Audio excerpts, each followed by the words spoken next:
Help me out. Come on. Right? Keeping everything centered. Are we Gucci? Estamos Gucci. Guchísimas. Okay. Hello and welcome to my sparkly corner of the internet. I'm Shine, and this is Divine Shine Tarot with another celebrity reading live stream. Tonight's special is on a really interesting, diverse selection of top creating commentators in media, including streamers, gamers, pop culture, hip-hop, and sports. They all started off in one form of media and have transcended to dominate the areas they're currently successful doing now. Many different platforms, including radio, TV, YouTube, Twitch, Kick, and whatever else is lit right now. Whatever is the top of the top. I will list out all the readings that I'm covering tonight shortly, but just a reminder for those interested, I have a Housewives special coming up. Or for those of you watching it vertically, the visual will be down there. I have a Housewives special coming up next weekend. For those of you that watch the Real Housewives franchises on Bravo, they actually will not air a new episode next weekend since it is the Super Bowl weekend. So it will be the perfect time for us to chat and do readings on your favorite Housewives and Bravo celebrities. So join that stream to ask your questions. I also scheduled a Valentine's Day weekend special doing live readings on some of your favorite married celebrity couples that you often ask me to cover on this channel, like Justin and Hailey Bieber, Beyonce and Jay-Z, Selena and Benny, Rihanna and Rocky, and yes, near 94AL. Because you asked, just want to confirm that I will also do a reading on Demi Lovato and her husband in that stream, an updated reading. Many of you have asked for that as well. So the Lovatics will get a little update on their girl. We will see what the cards say is coming for all of them in 2026. So be sure to join that stream. And we'll even cover a couple couples that are not even married yet, such as the Taylor Swift and her fiance Travis Kelce. We'll see what's coming for all of them this year on Valentine's Day weekend. The monthly horoscope stream is already up. I will post the individual videos this week, so make sure you hit the notify me button on each of those scheduled streams so that you're alerted when I'm starting, and join me live for those readings to ask your questions. I'm trying to get into a schedule where I can do these live tarot streams with you all every weekend, preferably Fridays. But life is unpredictable and I often have to reschedule it. So if you like to catch the readings fresh out of the oven, just turn on your notifications to keep track of when I'm live. Otherwise, you can always wait a few weeks until I upload the edited individual video clips of each reading. All right, so here is a quick rundown of who I'm reading tonight. We have Kai Cenat and Adin Ross. These are top multi-genre streamers that started off in NBA 2K basketball gaming groups. Jason Lee and Antphrodite, two popular LGBT plus guys in the pop culture space. One started in reality TV, the other aspires to do reality TV.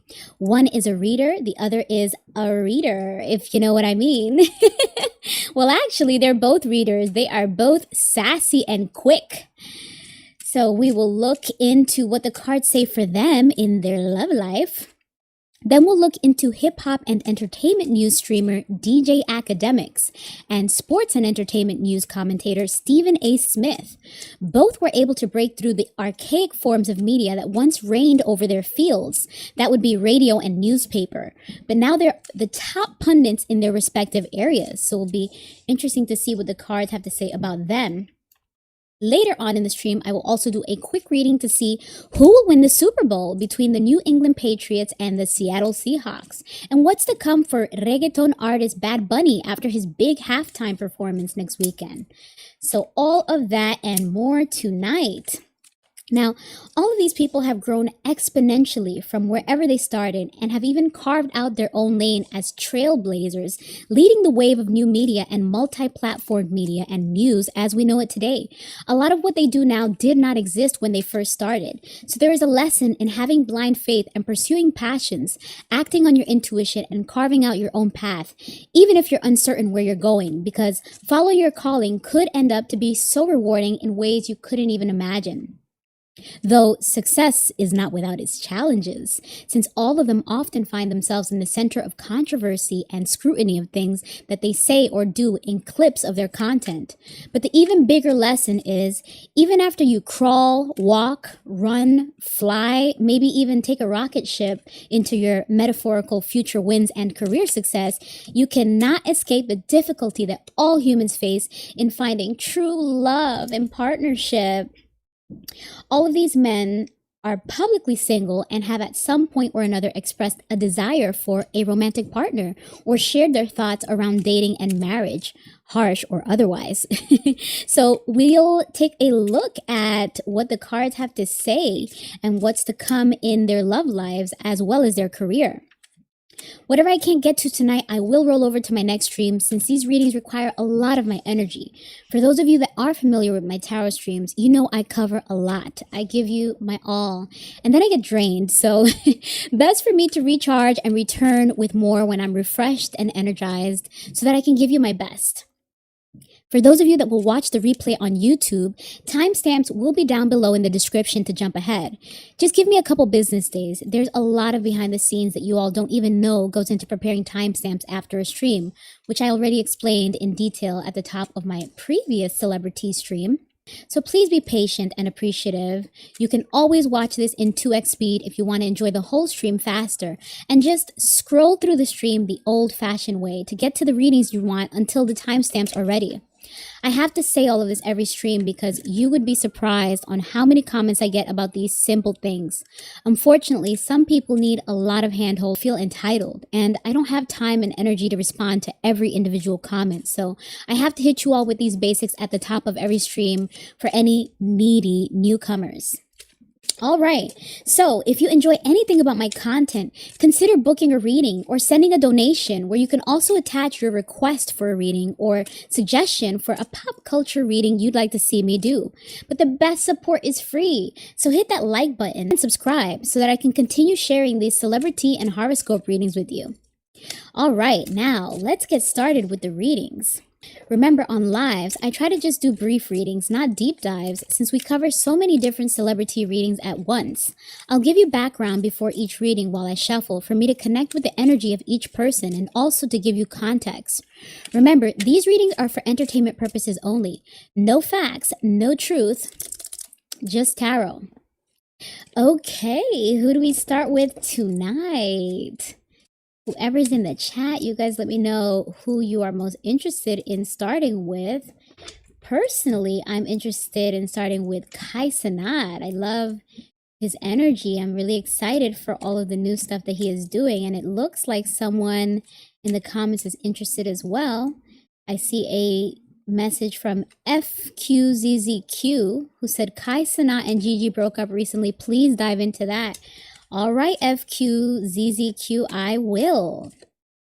So Kai Cenat, let's actually switch. Kai Cenat, he is 24. He is a Sagittarius, born in Brooklyn, New York, and raised in the Bronx, New York, currently based in Jersey, I believe. His mother is from Trinidad and Tobago, and his father is from Haiti. He is a top streamer. I believe that he was just recognized at a Streamers Award show where he gave a speech reminding everyone to be mindful of mental health, as streamers tend to dedicate a lot of their time and their life to creating content for their communities and their followers. And he actually recently announced that he is focused on creating his own fashion line. Let me see if we have a better visual prepared for that. Well, we'll just zoom in here. He is focused on creating his own fashion line called Vivette. And so he is transitioning his brand or his followership, his community, from stream to following him with these behind the scene clips where he's been shown sewing and meeting with people in Italy to do fashion things and showing that he is keeping track of his progress in a journal, which he plans to share with people who purchase his products in the future whenever he launches his line, and what the thought process is behind the name for the label. So it's great that he is being what seems to be like a smart businessman in using his exposure and his position and his brand and his followership to try to transition, still give them content, but still pivoting into a different vertical, into a different industry, something that he says that he's very passionate about. Now, when we hear about fashion lines, you know, sometimes people roll their eyes. I know I do, because we hear it way too often. Hold on, how do I get rid of this? Yeah.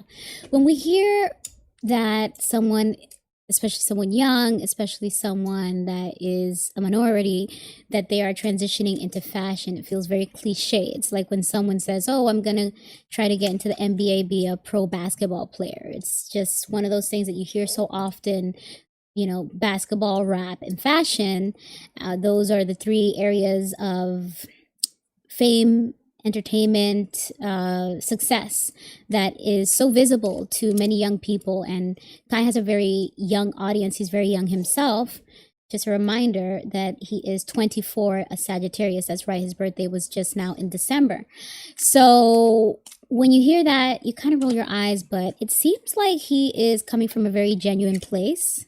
Interesting. The sun came out while I was saying that. It seems like he's coming from a very genuine place. I love the energy behind the clips that I've seen circulating about him. I've never seen his streams. I've never seen his main. Well, I've seen clips of his content. He often has celebrities that come on to maybe show a different side of them, to try to connect to a younger audience, as well as kind of be in this candid space, connecting to the followers of new media, since these days streaming is the top form of platform or content that is consumed online.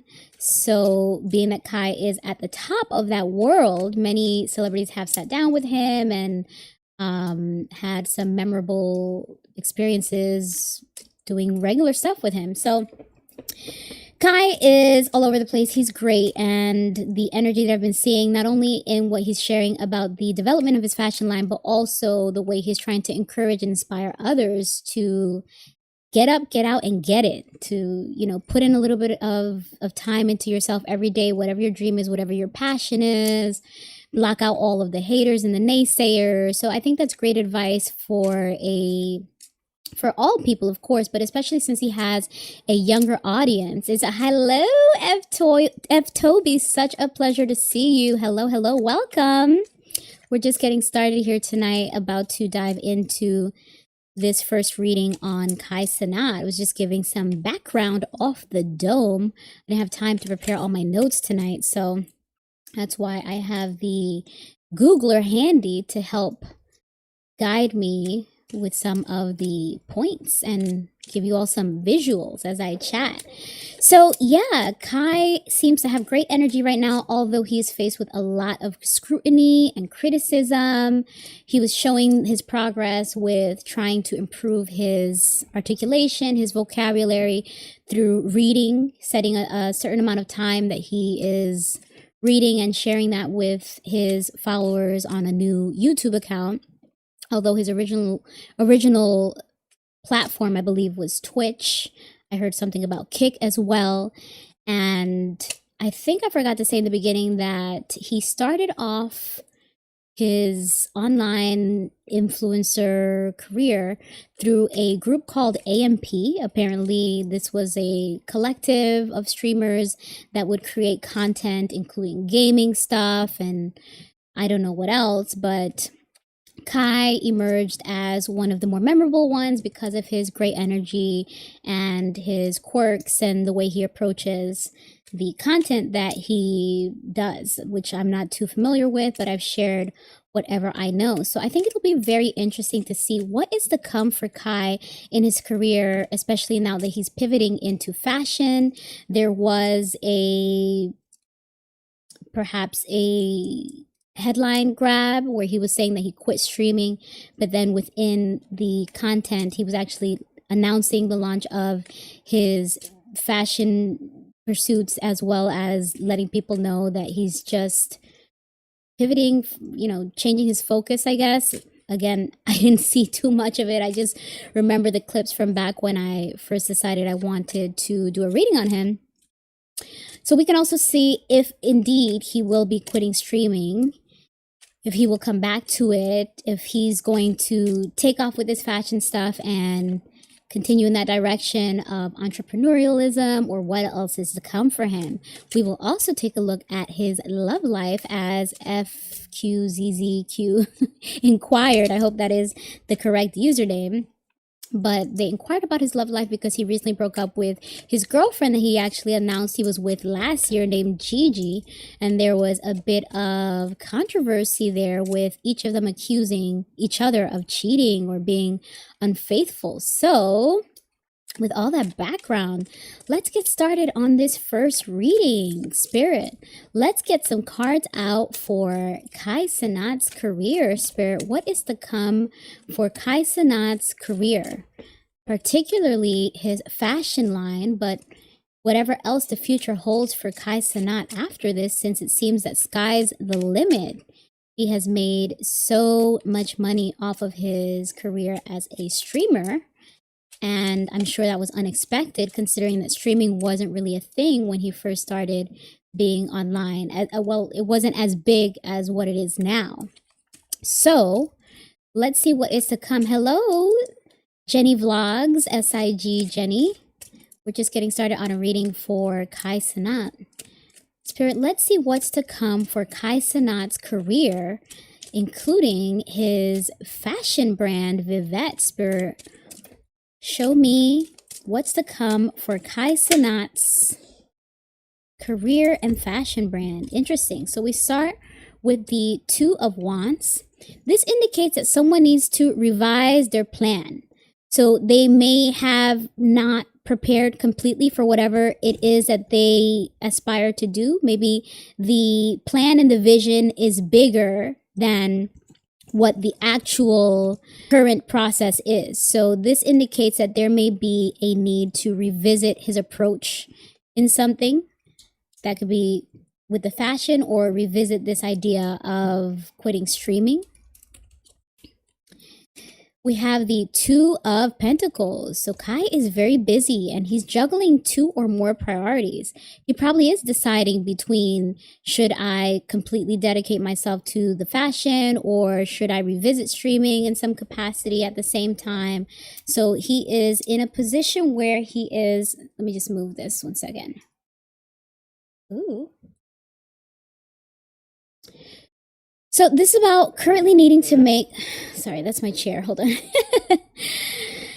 He is currently needing to make some tough decisions between two or more things of value, and trying to juggle it all, trying to keep it all afloat. This requires a lot of organization and a lot of time management and priorities. So he is definitely still making a decision on what other people were curious about, if he will return to streaming, or what is next for him after his speech at the Streamer Awards about mental health, as well as his, maybe, what do you call that, like a pump fake announcement where he was saying I quit streaming, but not really. It was just used to advertise his fashion line. So let's see what else we have here. Ooh, wait a minute.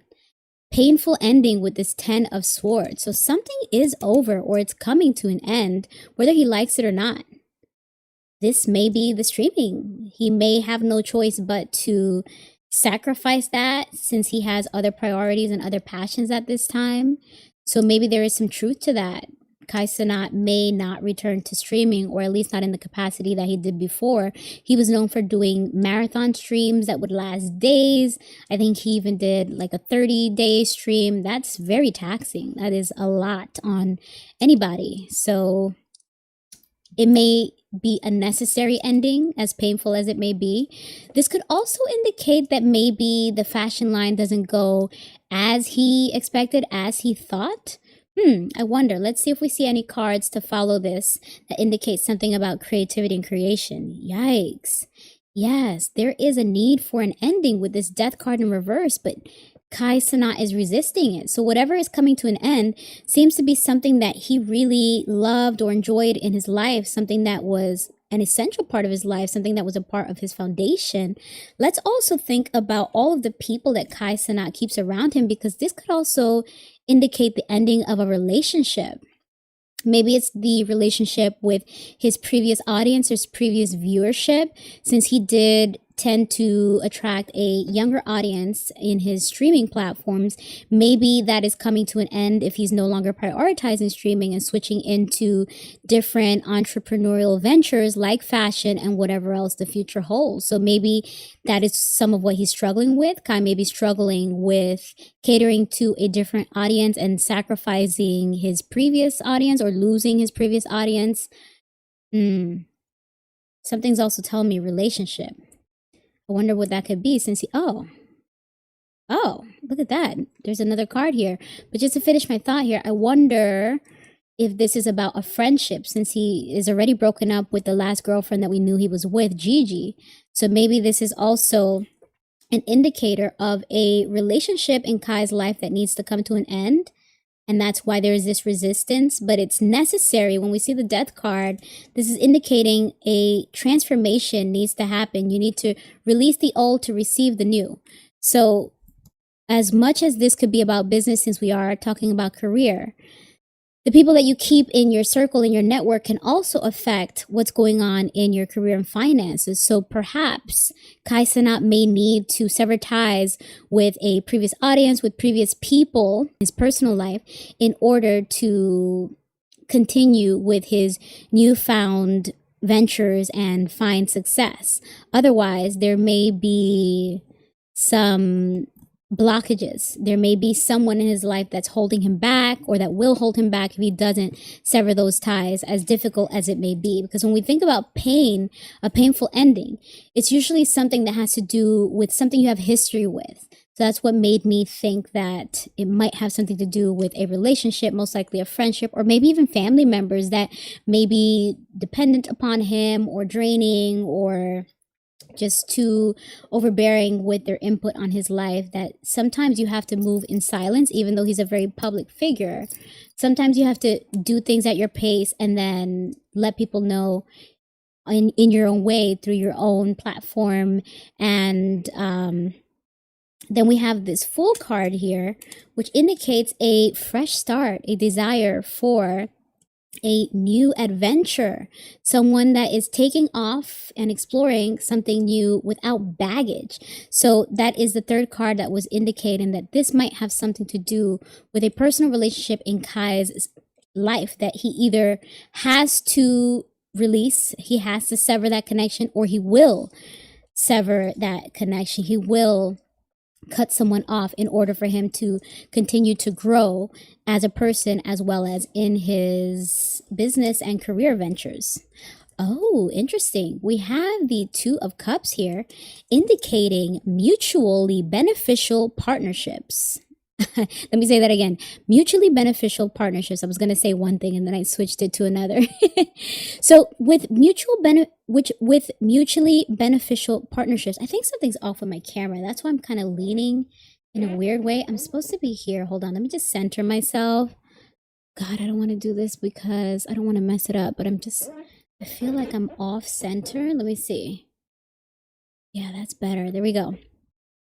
So Two of Cups, this indicates mutually beneficial partnerships. So this could be love. This could be a spark with someone that you either have a great chemistry with, either romantically or as friends. But this could also be business partnerships. So this could be an agreement or a proposal, especially since we started off this as a career reading for Kai Cenat. This could indicate that he signs on to a great deal that he's very passionate about. This is some sort of agreement that he locks into, and it's beneficial for both him and whoever he is signing with. So that is great. And it's something new. So that must be the fashion, but it could also be maybe something else. Maybe he's going to transition into another area of entertainment, maybe do film, maybe do TV shows, whatever the future holds for him. He's going to sign a deal for something new, or he's going to meet someone in his life that may be a great friend or maybe even a romantic partner that somehow has influence or an effect on Kai's career. So let's see what else we have here. Ooh, okay. 5 of Swords. So this is about someone that's being petty and wants to win at all costs. And there are people that walk away feeling defeated. So ultimately, this is about conflicts and things getting dirty. So perhaps in the process of severing these ties, whatever those relationships are, or whatever that transformation, whatever that growth is of something that was once meaningful to Kai that he has to cut off, that he was probably really trying to make it work. Because when we see the 10 of Swords, it indicates that this is something that you really poured a lot of yourself into, and this is the rock bottom point where it will just never get better. And once you accept that, then you can start the healing and start the fresh start. But with this Death card in reverse indicating a resistance to that change or a fear of that change, one may be keeping themselves stuck or avoidant because of wanting to avoid a conflict, avoid an argument or some disagreement, some disharmony with someone that's meaningful in one's life. So it seems like there will be not only a cutoff, but some sort of friction and confrontation with either someone that is meaningful in Kai's life or possibly someone that Kai is doing business with. And there may also be contemplation about one's role in it. So this could indicate that Kai is a very compassionate and considerate person in both his relationships as well as his business pursuits. And so when there is conflict, it weighs heavy on him, which is why he may be hesitant to have those confrontations with people, necessary arguments or confrontations and disagreements in order to cut people off and remove them from his life, either personal or business. Oh, but he will get it done with this Chariot card, indicating determination, powering forward. This is someone who's in control and feels very guided, very clear about where they're going and how they're going to get there. So this is using one's aggression and energy in a positive way to get things done. This could also be travel, because the Chariot is a vehicle.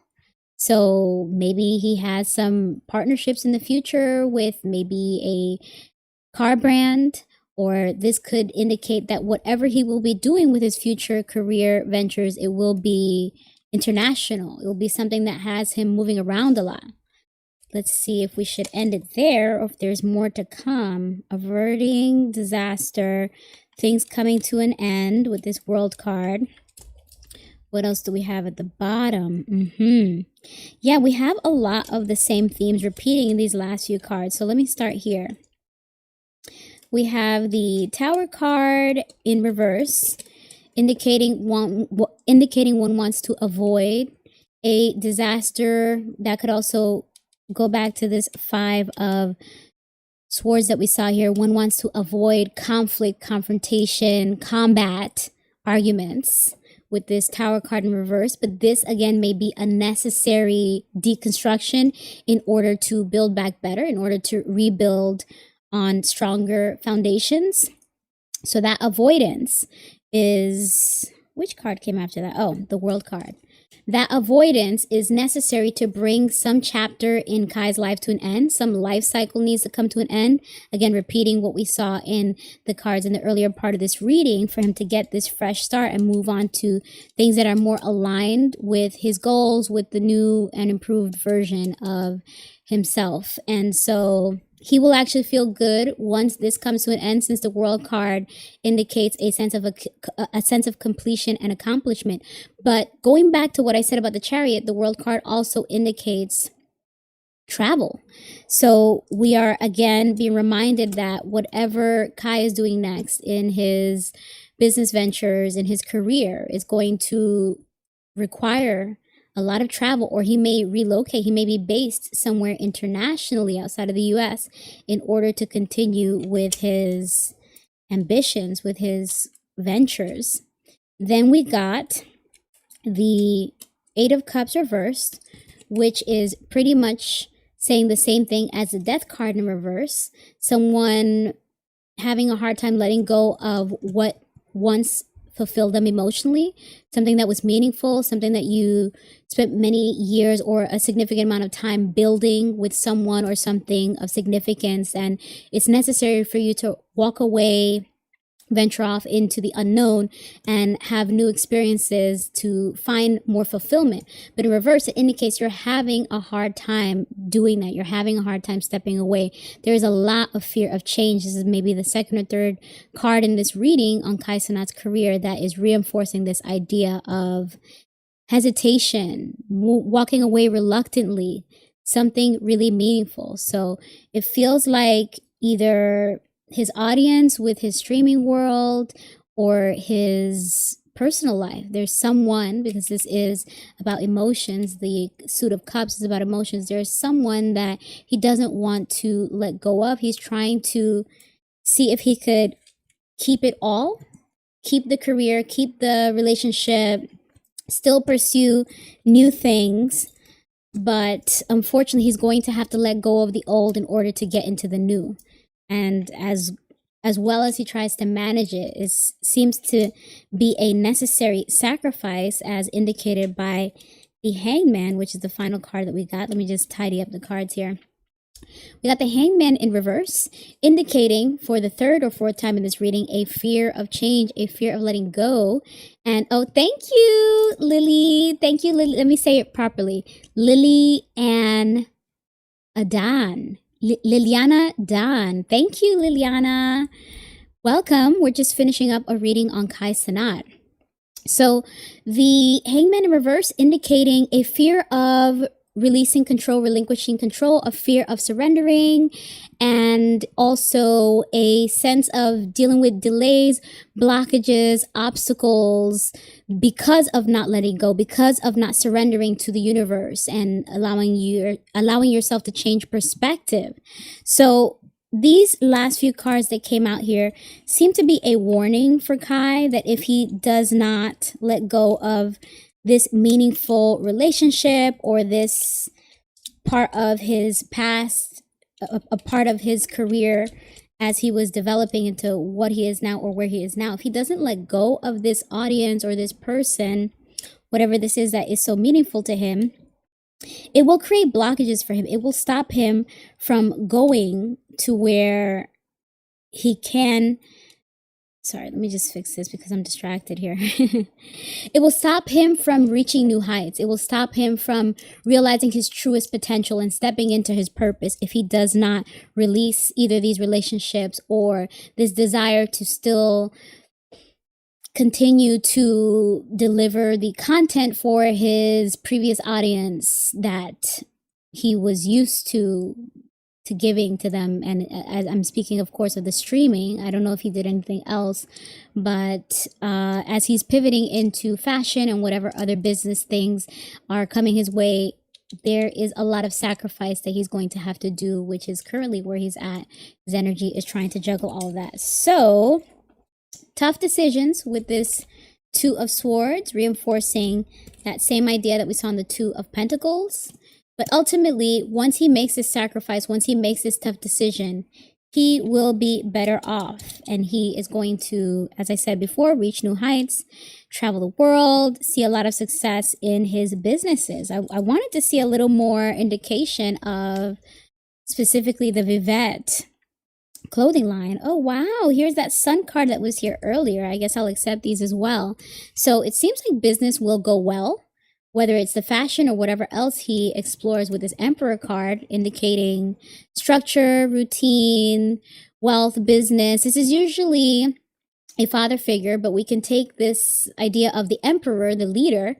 Maybe this is Kai Cenat's energy, that he's a really good businessman, so he will do very well in all that he seeks to involve himself in his ventures. And this could also be indicating that he will not stick to just one thing. He will explore many different things at once, and he will be very successful because look at this beautiful sun card, which if you were here when I was first shuffling the cards, if you saw when I was shuffling the cards, this actually popped out earlier. So Kai will see so much success in his future once he cuts off this baggage or this history that he's having a hard time parting from because of how meaningful it was to him. So I wish Kai well with all of his upcoming business ventures, and may he continue to vibrate high. Looks like he will be very happy with all of the new things that are to come in his life.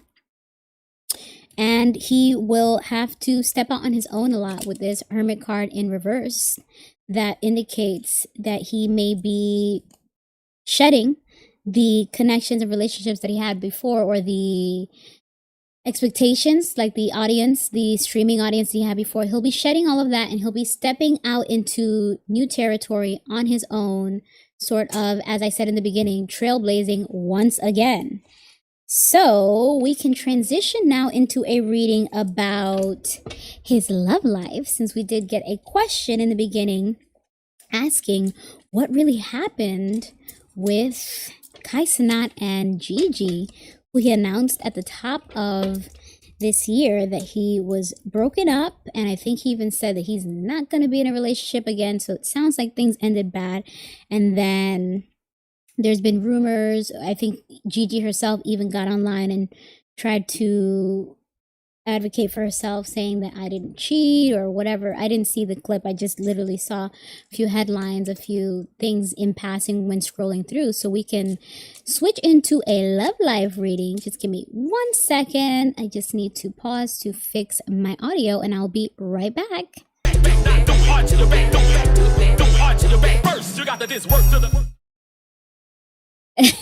Someone said they are dancing with me. Welcome back. Was just recalibrating, realigning my set since things were a little off as we came back from that break, and enjoying a little music. So thank you for dancing with me.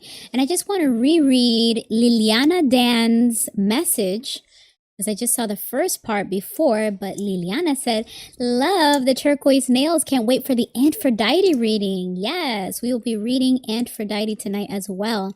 So come on back for that, Lily. Thank you. Thank you for the nail love, you know. Always got to give you all a little nail game. All right, so we were about to get started on a reading for Kai Cenat, particularly his love life. Oh, wait, what just came out?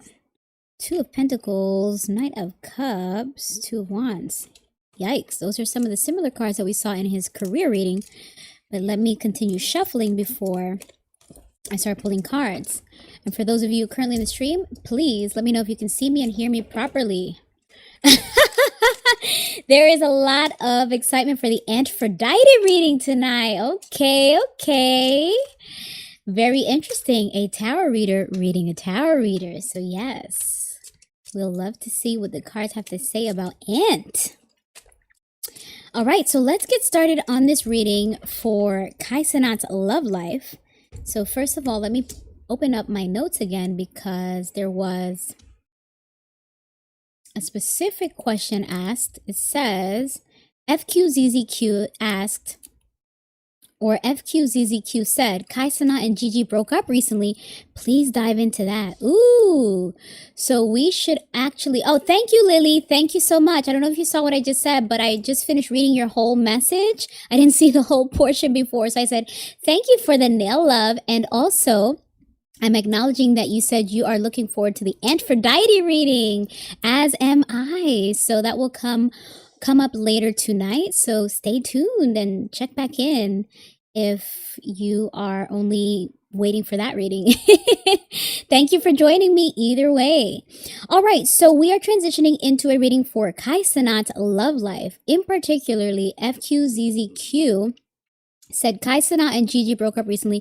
Please dive into that. So these cards I was going to use for a general love reading for Kai Cenat's, for a general reading on Kai Cenat's love life, but I might actually switch the decks since we're speaking about a specific event in the past. Actually, let's pull cards from both, right? Trying to figure out how I want to do this. Maybe I pull cards from this deck for the future of Kai Cenat's love life, and I'll pull cards from these decks to see what happened with this past relationship with Gigi. Let me just get a few shuffles in to energize this deck and diversify this deck before I circle back to it. Oh, you don't like Gigi for Kai? Someone on Twitch said they don't like Gigi for Kai. How come? I don't know anything about her. I don't even know what she looks like. I wonder what is she like? I just feel like they're all so young that everyone is still maturing and developing, and Kai has so much pressure on. So I imagine whoever he dates will probably still need to catch up in terms of development, self-development, maturity, career growth. Both sides are still growing. So I think it's hard for young people to date long-term, especially if you are such a public figure as Kai Cenat is. So I won't be surprised if I see cards indicating immaturity or general conflict. But let's start off with this deck here. I put this here, but I can keep my decks handy. I'm going to pull 6 cards from this, 6 cards from this. So let me ask the question again. It's not easy to maneuver and keep my notes on the screen and be able to see the chats. So please bear with me. I know I keep it looking very pretty, shiny, and easy, but there's a lot more to it than many people realize. All right, Spirit. Please give me a few cards to indicate why did Kai Cenat and Gigi break up? FQZZQ would like to know, why did Kai Cenat and Gigi break up? Is it true that both sides were cheating? There was infidelity by one or both? Or were there just maybe some character flaws that one or both could no longer deal with? Let's get a few cards out to see what happened with Kai Cenat and Gigi, Spirit. Let's get some cards out for Kai Cenat and Gigi. I like to let them pop out. Oh, there we go. What did I just say? You see? Immaturity. This is a mature man card in reverse indicating immaturity, but it is a masculine. Yikes. Is this saying that Kai was immature? Interesting. Or maybe there may have been an immature man influencing the relationship, involving themselves in their relationship. Oh, yikes. Indeed, there may have been some cheating with this love offer card in reverse.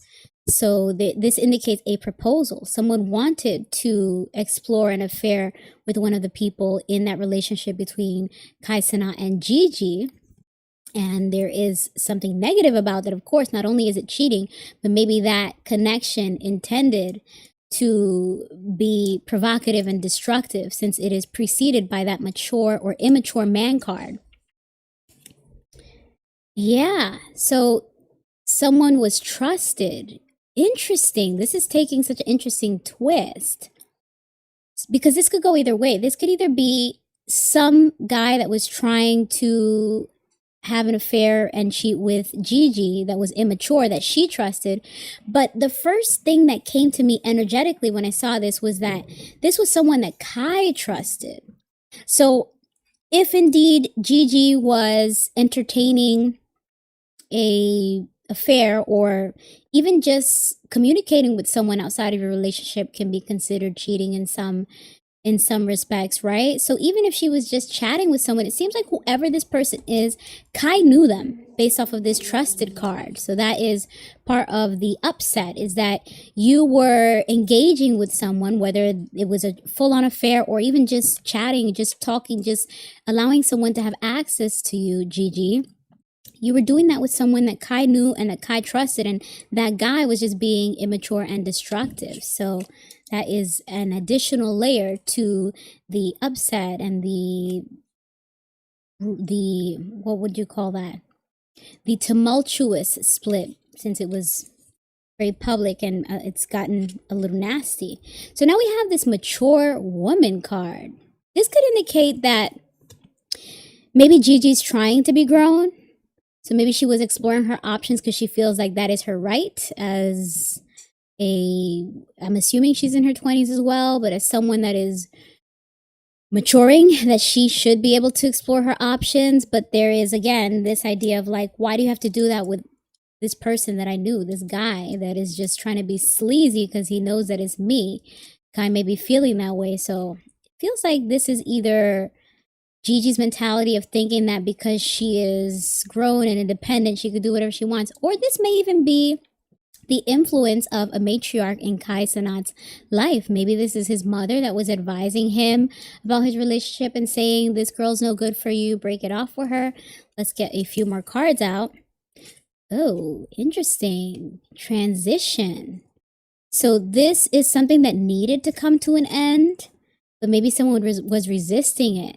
So maybe there had been signs for a long time that they were incompatible, Gigi and Kai Cenat, but they were trying to make it work. But this feels like a card trying to indicate that this was dead from the time that it started with this tombstone. Anytime I get this card in a reading, I'm always kind of like taken aback, like, whoa, what's that trying to say? That's kind of like a very severe card, right? When you see a grave. But transitions are applicable to all areas of our life, right? Because this is the equivalent of the death card in the tarot cards. So we actually saw that in Kai Cenat's career reading, and it seems like this applies to his love life as well, which we saw some indications of Kai needing to sever ties with some personal relationships that he had in order for him to grow. So this is, again, communicating the idea of resisting an ending, resisting a change, trying to salvage something, trying to make it work, something that you've invested in for a while. But this indicates that it's dead. No matter how much you put into it, you will not get anything worthy back. So this resistance and this mature woman coming before this card may indicate that actually someone was actually trying to encourage them to stay together, perhaps. That doesn't feel right. So let me see what this next card is. Oh, manifestation. Indeed, there were some blockages that this relationship was creating. So I couldn't continue to be my best self if I kept this relationship in my life. Based off of this manifestation card in reverse. Voodoo card in reversed. So, of course, this could indicate that someone was trying to do black magic and it just failed. It didn't go well. But we can also interpret this in a more broad way, that someone was just a negative energy. Because I often feel that some people are not as spiritually evolved enough in order to entertain the black arts or the black magic. That's something that you really have to either come from a family that practices this kind of stuff, or you have to be really, really involved with your spirituality. I feel like in their 20s, they're so young that, I don't know, I don't think Gigi would have that background, that development in order to really be like putting needles in a doll to try to trap Kai. But, you can never put it past them. We can, again, interpret this literally. Wait, what's happening with something was sliding here and tickling my chest. We can interpret this literally, or we could just interpret this in general as someone with bad energy, since we did see this blockage to manifestation. So let's just say that because Kai is growing and he's probably evolving spiritually and energetically, he was able to identify that this person was not in alignment with him. It wasn't the right frequency for him. And maybe she was connected to someone that may have been maneuvering with the black magic. Who knows? Then we have bondage. My goodness, this is such a common card that comes out whenever I use this deck. I saw it in the Ariana Grande reading. I saw this in the Aaron Taylor Johnson reading, if I'm saying his name correctly. This is such a common card that comes out. So this indicates that someone felt stuck in this relationship, maybe blocked, maybe limited, and so they're breaking free from that. This is a reoccurring theme with the cards in this reading as well as in the previous one about Kai Cenat's career. Then we have this bliss card in reverse, testing audio. Gee, I was talking this whole time and didn't even realize you guys couldn't hear me. All right, so let's start again. After that wild disturbance, my goodness.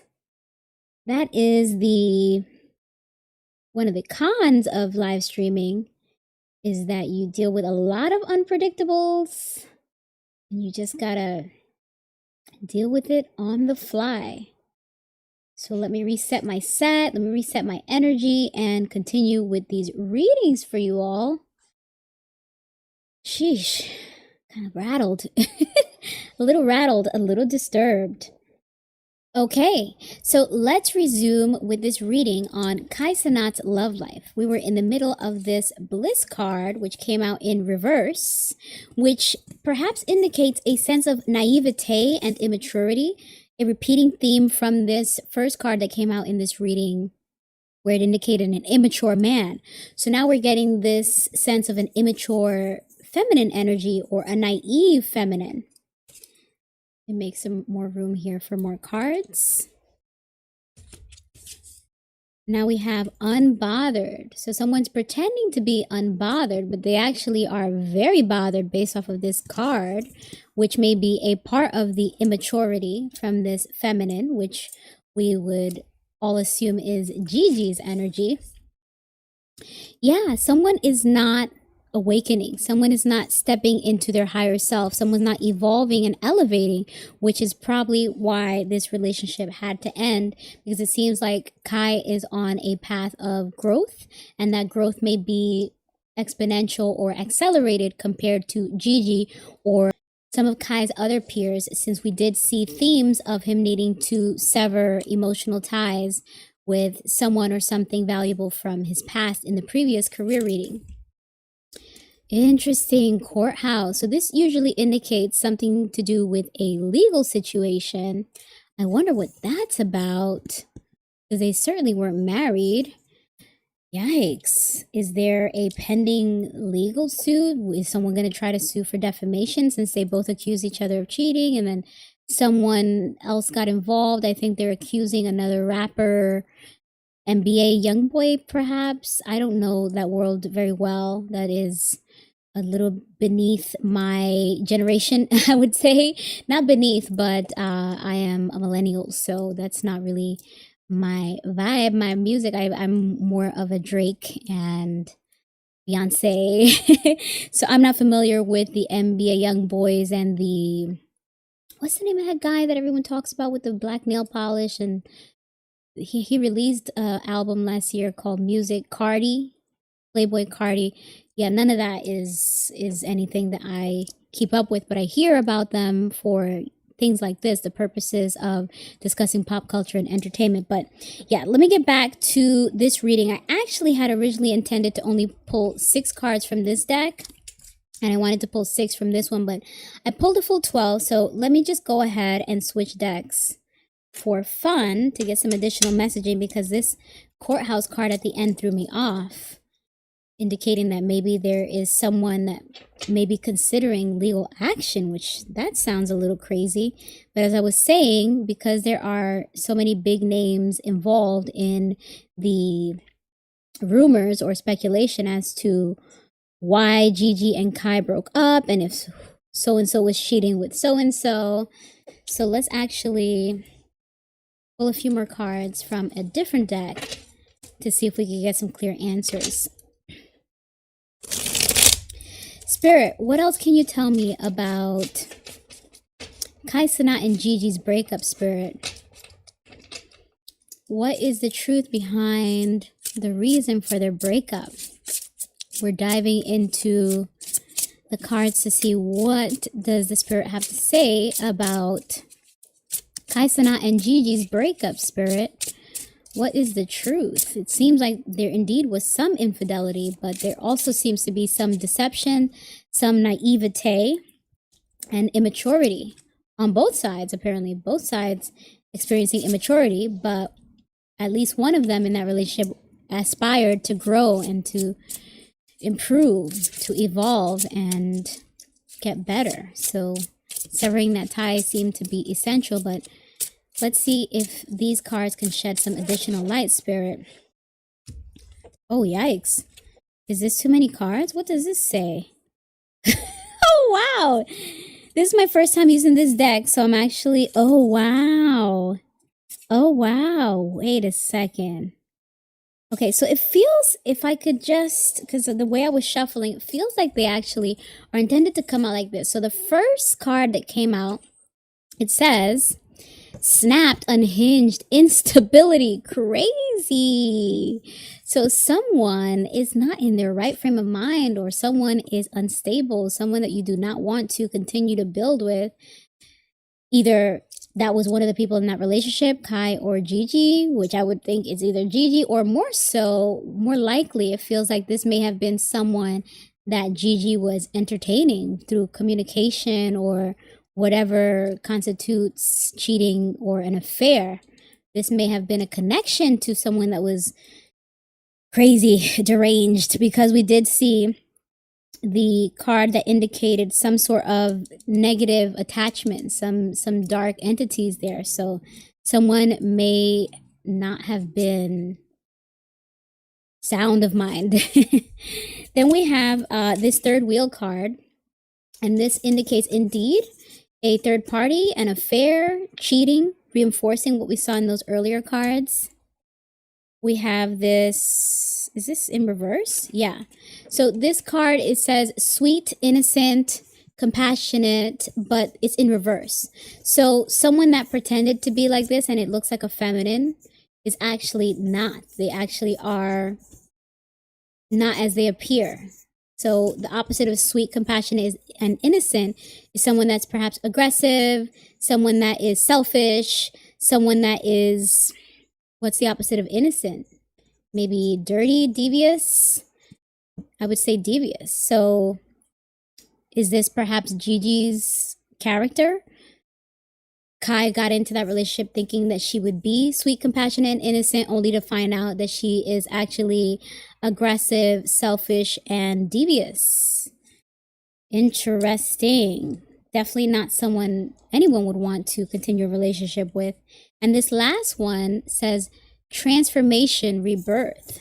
So this last card is repeating a theme that we've seen both in this reading and the previous reading for Kai Cenat's career, that this was a necessary separation or breakup in order for one or both parties to transform, evolve, better themselves, and improve themselves. Ultimately, they were not compatible, and I think we can leave it there. Of course, I always like to look at the bottom of the cards. Binding, finances, love, spiritual, energetic. Yeah, they didn't want to continue that connection, because the longer they're together, the harder it is to sever that tie, sever that bond. And this is about releasing fear, because someone was fearful in reverse. They are releasing that fear. Someone sought to level up, get their gains, keep their eye on a prize. And so that is part of this card indicating, let me separate from this person before they can take advantage of me, before they can cash out. Interesting. We're actually getting a lot more from the bottom of the deck than I anticipated. Let me just put these all here. And then we have candle magic. Yikes, because we did see that voodoo card earlier on. Yikes. Stalker, spy, surveillance, invasion of privacy. So someone is still keeping an eye on the other person in this relationship, because sometimes it be like that in a relationship where an ex may have a hard time letting go, or maybe whoever the third party was may be keeping an eye.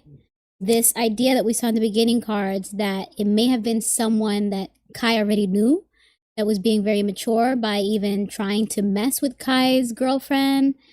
This person may have intentionally been looking to be disastrous or to disturb the relationship and be a problem for Kai. So this person may still be vigilant of what Kai's moves are after being the interference, after blocking that connection and relationship, keeping an eye on what their moves are, because the bigger picture is that this person may be jealous of Kai, may have intentionally wanted to disturb something that brought him joy, that relationship, or just having a partner. And it could be very isolating being in something like streaming and being in such a high level of success in what you do. So having a partner, having a yin to your yang, even if they still are working on themselves, still maturing and doing the self-development, having someone alongside you, sometimes you're willing to sacrifice and compromise to have someone instead of just being alone. But it seems like there were too many negative or toxic attachments. The cost was too high for Kai Cenat to continue in that relationship with Gigi. And now whoever tried to disturb that, not only Gigi's need for maturity and further development, but also whoever that third party was that Kai trusted, that Kai knew, seems like they're still keeping an eye on Kai, because the idea is to finish the job, to continue to be destructive in Kai's life. So this is actually a continuation of what we saw in the previous Kai Cenat career reading, where it seems like he really has to sever ties with someone that is close to him. He has to watch his back because someone's keeping an eye on him to benefit from him, to get their gains, to level up off of him, and to destroy anything that gives him joy. Because of course in this love reading we could say that he's going to try to, if this is a male friend in Kai's life, he's going to continue to try to interject or interfere with any of Kai's romantic pursuits. Because if you're jealous of someone, you feel better having something that's theirs, taking something that's theirs, destroying something that's theirs, instead of going out and getting your own. So that theme will continue of this person trying to take from Kai and disturb the good things that are meant to come for Kai, even if in the future it is indeed a new relationship, or even his relationship with something new that he loves. That's not a person. It could be his career. Whatever, that negative energy will continue to follow Kai if he doesn't sever these ties. It seems to be a very strong message that came out in both sets of cards. So I will leave it there. Kai needs to be very aware of who has access to him and who is keeping their eye on him in order to be destructive, so that he could break free from those attachments and continue on his path to success and growth. All right, so let's hope that he is able to identify who those people are, since it seems like they may be someone close to him. We can't fault him because he's so young that naturally this is the age, right? In your mid-20s, that's when people are trying to keep friendships and brotherhood and community, and especially when you're doing something that is so isolating, as I was saying before, you want companionship. And unfortunately, sometimes you're not supposed to take everyone to the top with you. Sometimes that journey is meant just for you, just for one person. So that will be part of the harsh reality. Oh no, my camera froze again. Hold on. I don't want to lose whatever I'm saying and doing. Well, actually, I'm just cleaning up the cards, so whatever. That will be part of the harsh reality that Kai will have to face in cleansing his life, or shedding the people from his life that are not meant to come with him into the next stage of life. Because of course there's always a bit of heartbreak and disappointment in that. But ultimately it will be more rewarding on the other side when you step into what is for you. Enjoy the blessings that the universe has for you. So, as usual, there are many technical difficulties tonight, so I'm going to just once again take a break, try to fix my camera before we transition into the next reading, which I think I'll just jump into Adin Ross since he's another streamer. And then I will do Jason Lee and Antphrodite. For those of you that are live on the stream, just giving you a heads up. Of course, I can move things around if they're is someone that you prefer to see a reading on sooner than later. Otherwise, most of you are probably going to check in to see this stream once I have the timestamps and you can jump around. So let me see, how can I resolve this camera thing, which I'm surprised that it's frozen for so long. Give me 1 second. Yikes. All right, guys, it looks like one of my cameras may have died. I had it plugged in, but something is off. So I will be right back. Give me 1 second or several seconds. This might take a while. I'll be back with the rest of the readings.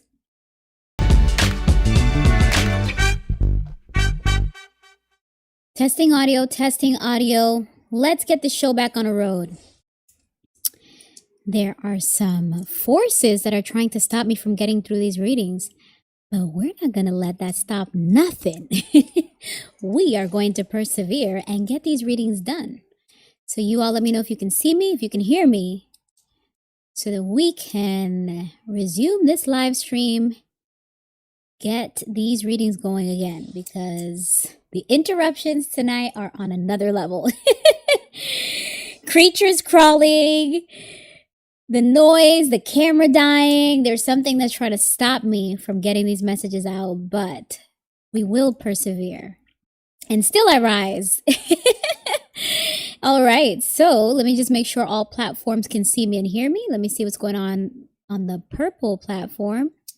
Give me some emojis in the chat if you can see me and hear me. We are going to resume this stream. Yeah, as many times as those cards repeated in both of those Kai Cenat readings, that seemed to have been a strong message from Spirit that it is very important for Kai Cenat to sever ties with people or places or things of value from the past. Very important for, it feels like people, it feels like friends. So those cards strongly indicated that as many times as those cards repeated, it's a strong message from Spirit advising Kai to take inventory of his circle and to remove the things or the people, the relationships that no longer serve him.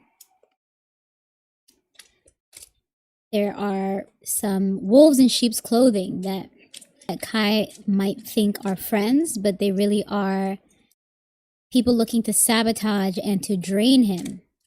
It's a sabotage and it's a parasitic energy that we saw in some of those cards, especially towards the end where it was indicating someone wants to come up off of Kai, someone wants to level up. So as many times as that idea of transition and transformation repeated in both Kai Cenat readings, it indicates that indeed Kai Cenat needs to sever ties with some people he once thought were good friends or close associates. Watch your back, Kai.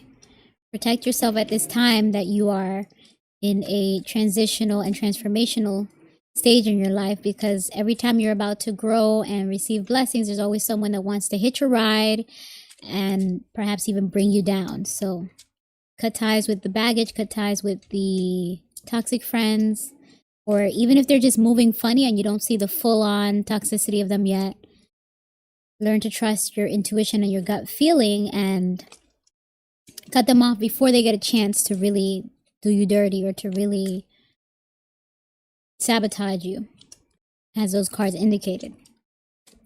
All right, it looks like we are good on all platforms. So let's pick it up from where we left off. We just did a reading on Kai Cenat. So let's transition it into a reading about another top streamer, Adin Ross. Here is a picture of Adin with Kai. Let's zoom out of that because it came up in one of these searches. So Adin Ross is another top streamer. He came up in, I believe, the Twitch platform playing NBA 2K, either Twitch or YouTube, and he became another very famous, oh, this is a good, more accurate, more current picture of Adin. Oh, you all can't even see it, can you? All right, I'm just trying to get my notes here as well. So Adin Ross is 25. He's a Libra. He was born in Boca Raton, Florida. He lived briefly in New York City before being raised in Central Valley of California in the town of Three Rivers. I thought I had more data points here for him, but that is just a brief bio of his age and location.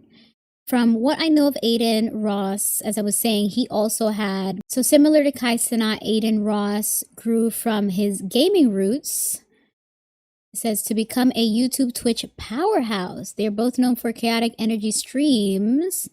Okay, so Adin Ross faced controversy over gambling promotions. Interesting.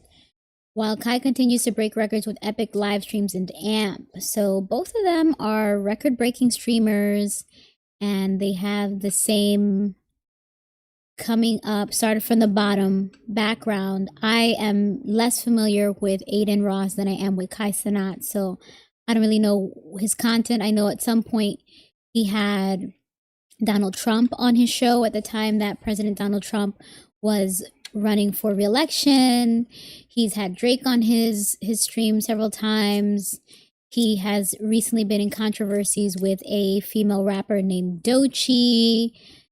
I, again, just know the high-level version of what is surrounding this Adin Ross guy, but since it seems that Kai Cenat may be taking a significant break or pause from his streaming, perhaps Adin is going to fill in that gap.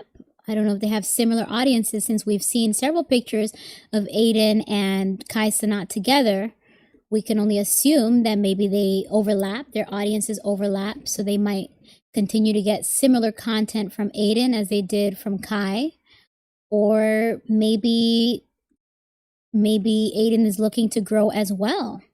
We'll just see what the cards have to say. I'll throw a few cards out for Adin Ross to see what is to come for Adin. Let's actually switch decks now.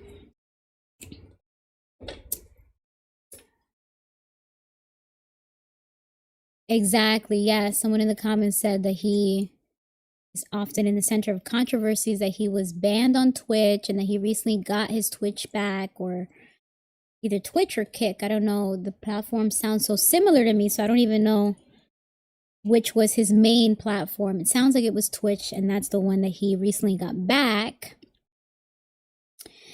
Adin's Jewish, and that is something that he often mentions and that he's very proud of, and that they say is an advantage in the entertainment industry. They always say that the Jewish lawyers and the Jewish, I guess, managers or owners, you know, they own a lot of stuff in the entertainment business. So it seems like that is a network that you're able to more easily connect with if you're already of that religion or origin. So good for Adin, since people keep saying that he's so controversial and he may come out unscathed for a lot of the things that he finds himself in, because I don't know much more about him outside of those bits and pieces. So let's see what's to come for Adin Ross, Spirit. What is to come for the future of Adin Ross? Will he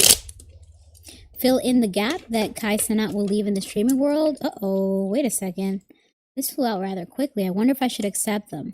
Let's have a look at these, and then if they pop back out after I do another shuffle, we'll consider them. But this is the Two of Cups in reverse, indicating partnerships that are unhealthy, unbalanced, and need to come to an end.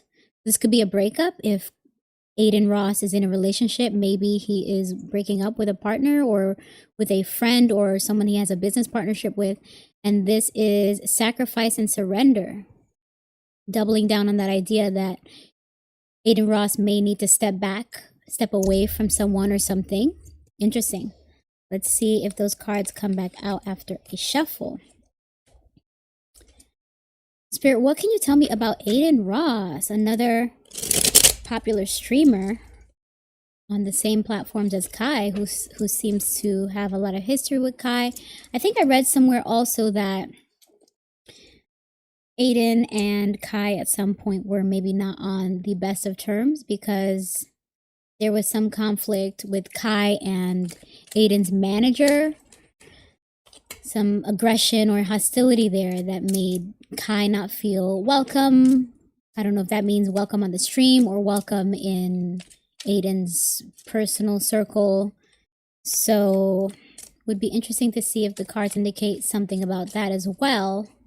Maybe that's what that Two of Cups in reverse was about, indicating that they are no longer friends or collaborators if they've collaborated in the past. Again, I'm coming in cold without much information, just transitioning into a reading on another streamer that seemed to have been at the top of the list when I was doing my research about Kai Cenat. So let's just see what the cards can tell us about what's to come for Adin Ross, Spirit. And for those of you in the chat that know more about Adin, let me know if he is in a relationship or not. If he just broke up, or if he is seeing someone and it's getting serious, just so I can have some additional context for the cards, because when I was looking that up, I didn't really get a clear answer. Spirit, let's get some cards out for Adin Ross. What is to come for Adin Ross? This might be too many cards, but I will again look at it. Page of Cups, 8 of Wands, 8 of Swords reversed, Queen of Swords reversed, 2 of Wands upright, Justice card upright. So yikes. Maybe something to do with a legal case, or it could be karma and fate, which if you put good into the world, then you should be getting that back. The Justice card would actually be a positive. But let's shuffle one more time since we're re-energizing this deck after many many technological interruptions and energetic interruptions. Something's trying to stop me from getting to these readings tonight, but not gonna let that happen. Spirit, let's get some cards out for Adin Ross. What's to come for Adin Ross, Spirit? Let's get some cards out for Adin Ross. What is to come for Adin Ross, Spirit? Let's get some cards out for him. And this is one of those decks that got wet a couple weekends ago, so it's never been the same since. I might have to purchase a new one, which is hard to do as a tarot reader, because once we have a deck, it's like we put our energy onto it, and I don't really want to part with that. But it's just been difficult to shuffle it and get the same pop-out cards that I used to. So let's see if the universe can show me something. Spirit, what is to come for Adin Ross? Let's get a few cards out for Adin Ross. Oh, seems like something flipped out. So we have the 9 of Wands in reverse, indicating that someone is getting in their own way, preventing them from completing something. This usually has to deal with a level of paranoia and defensiveness, that someone may be caught in a cycle, and instead of learning from their battles and their challenges, they're growing frustrated and they are keeping themselves in this level that is not allowing them to complete the cycle. So with just a bit of change, a change in mentality, or a bit of re-energizing themselves because they may be fatigued from so many challenges, they will be able to get to the end of the stage of whatever they're experiencing. This is about a life cycle, since it is a 9 card and the suit goes up to 10. It means that Adin is close to completing something, but he's getting in his own way. So I wonder what that is. Let's get some more information. Some deal, some partnership, some collaboration, which we did see earlier in the 2 of Cups. So there's someone that, or several people that Adin is looking to collaborate with, to do business with. I wonder if this is other streamers or just business in general. But there's something that he's frustrated about, some hurdle that he may have continued to experience that is preventing him from getting the deal that he wants, or he may get these people to help him, to support him in whatever it is that he is trying to achieve. Ooh, so this is the frustration and the upset, or the obstacle. This Ace of Pentacles in reverse indicates a financial loss or a financial failure. This is a missed opportunity. This is maybe even being disorganized, which is why you're missing the opportunity. This may be a bad investment. So something either went wrong for Adin or will go wrong for him in business and in finances based off of this Ace of Pentacles. And this may be something that he has consistently tried to invest in and get off the ground, and it's just not working, perhaps because of the people that he's working with. Let's get more information on that. Ooh, Queen of Cups.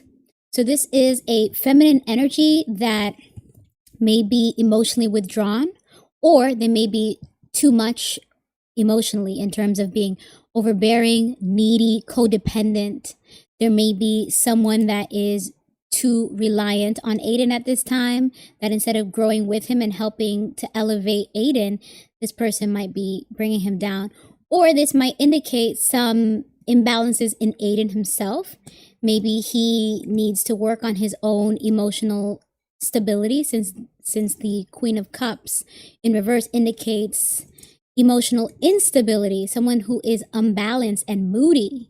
And again, perhaps codependent and overbearing with their emotions, or they are drained and so they are emotionally withdrawn. So something is not in alignment either within Adin or around Adin emotionally, and we can also think spiritually, since this is also someone who's very intuitive. So Adin's not getting the right messages and the right guidance to make the right business decisions at this time, or he's not feeling good about it. This could also be a motherly figure that may be upset with him, having conflict with him.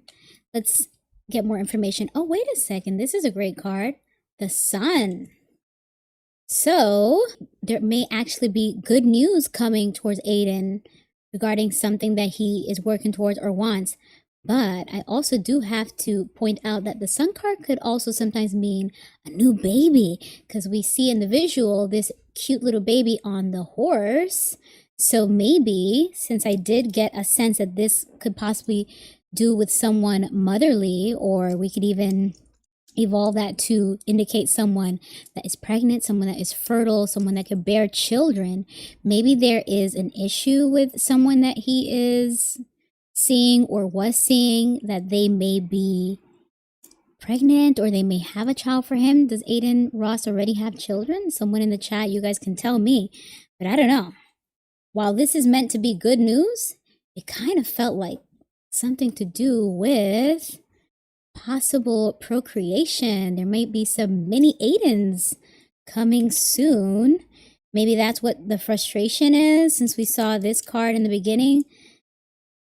I don't want to feed too much into that because I don't have enough context to really make that assumption. But unfortunately, in the entertainment business, we do see very often that people make a baby without really having a solid relationship. So maybe there's someone that Adin's been seeing secretly, quietly behind the scenes, or maybe I just don't know about them, and that may be an issue that he's facing at this time. He's concerned about the financial drainage that could come from having a child at this time if he's not prepared for it. But it also seems like he does have financial resources.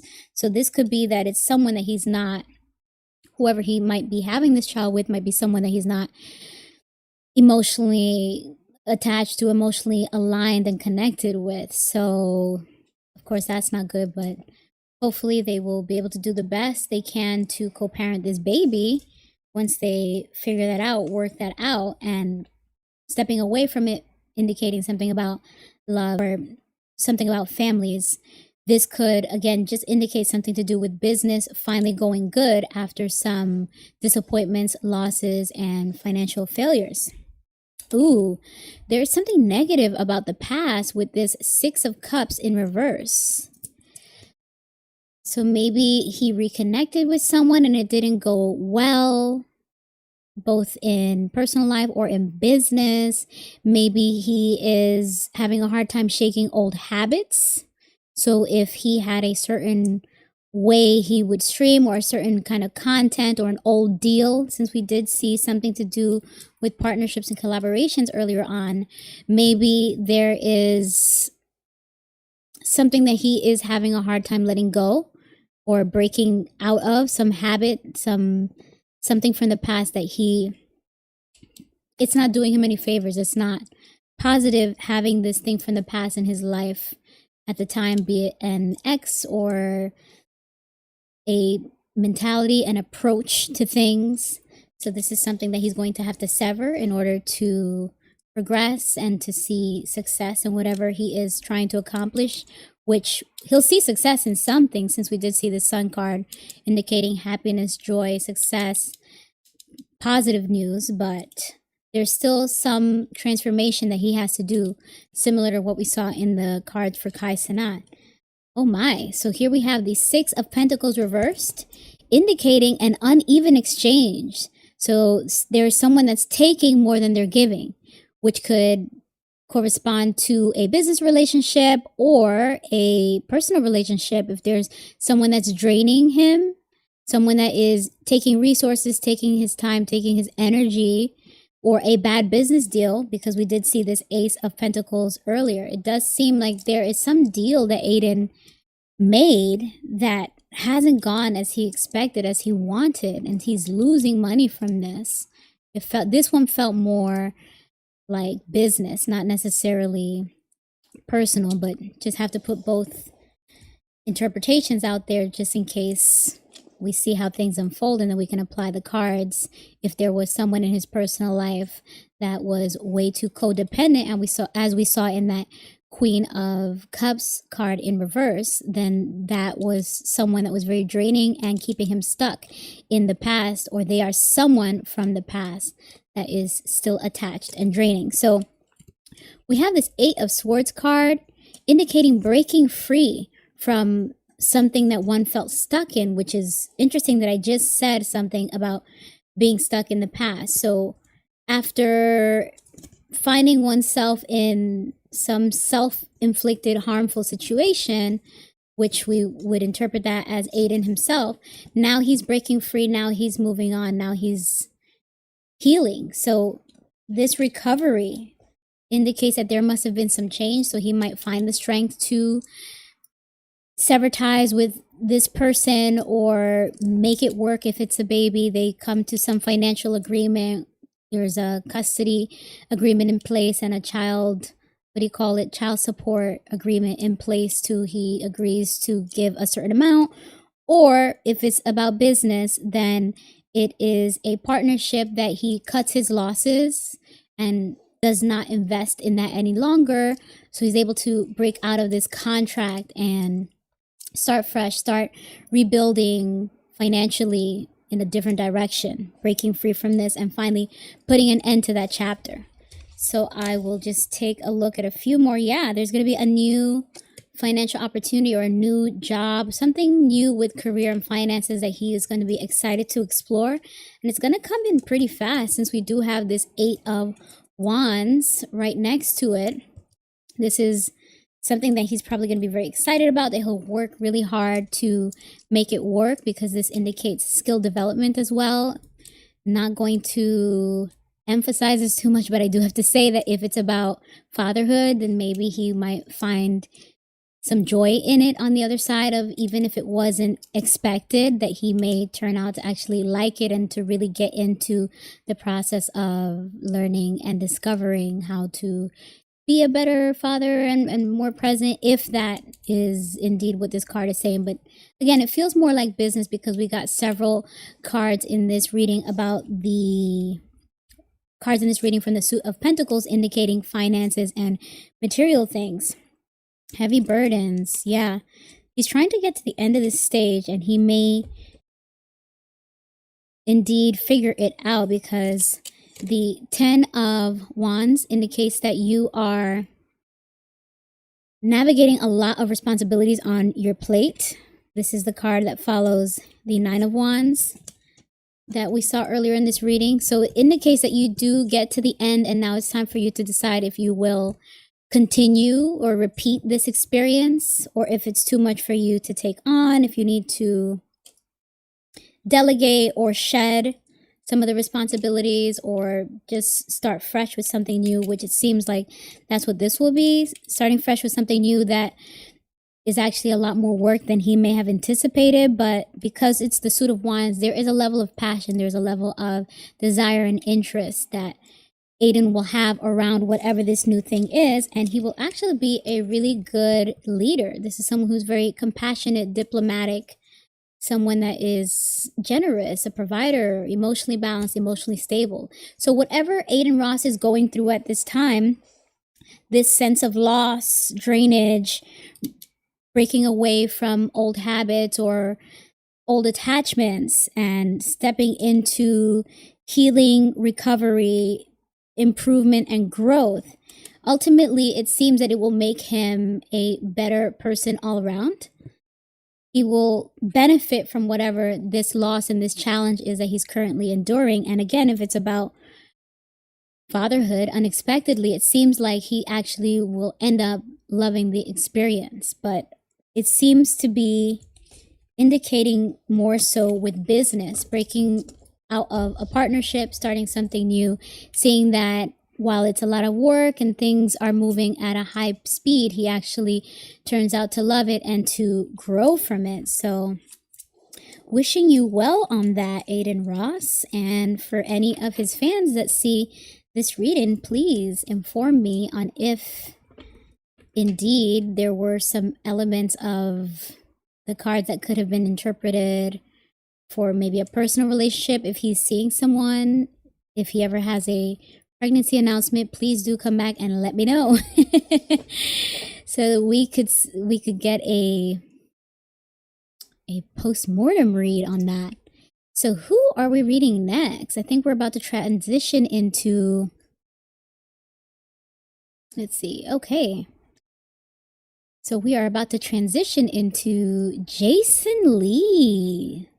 Let me cue up those visuals. Is that right? Yes. Jason Lee from Hollywood Unlocked, which to my surprise, his last name is Johnson. So let me just read my notes here first. Jason Lee Johnson, he is 48 years old. He is a Leo, born and raised in Stockton, California.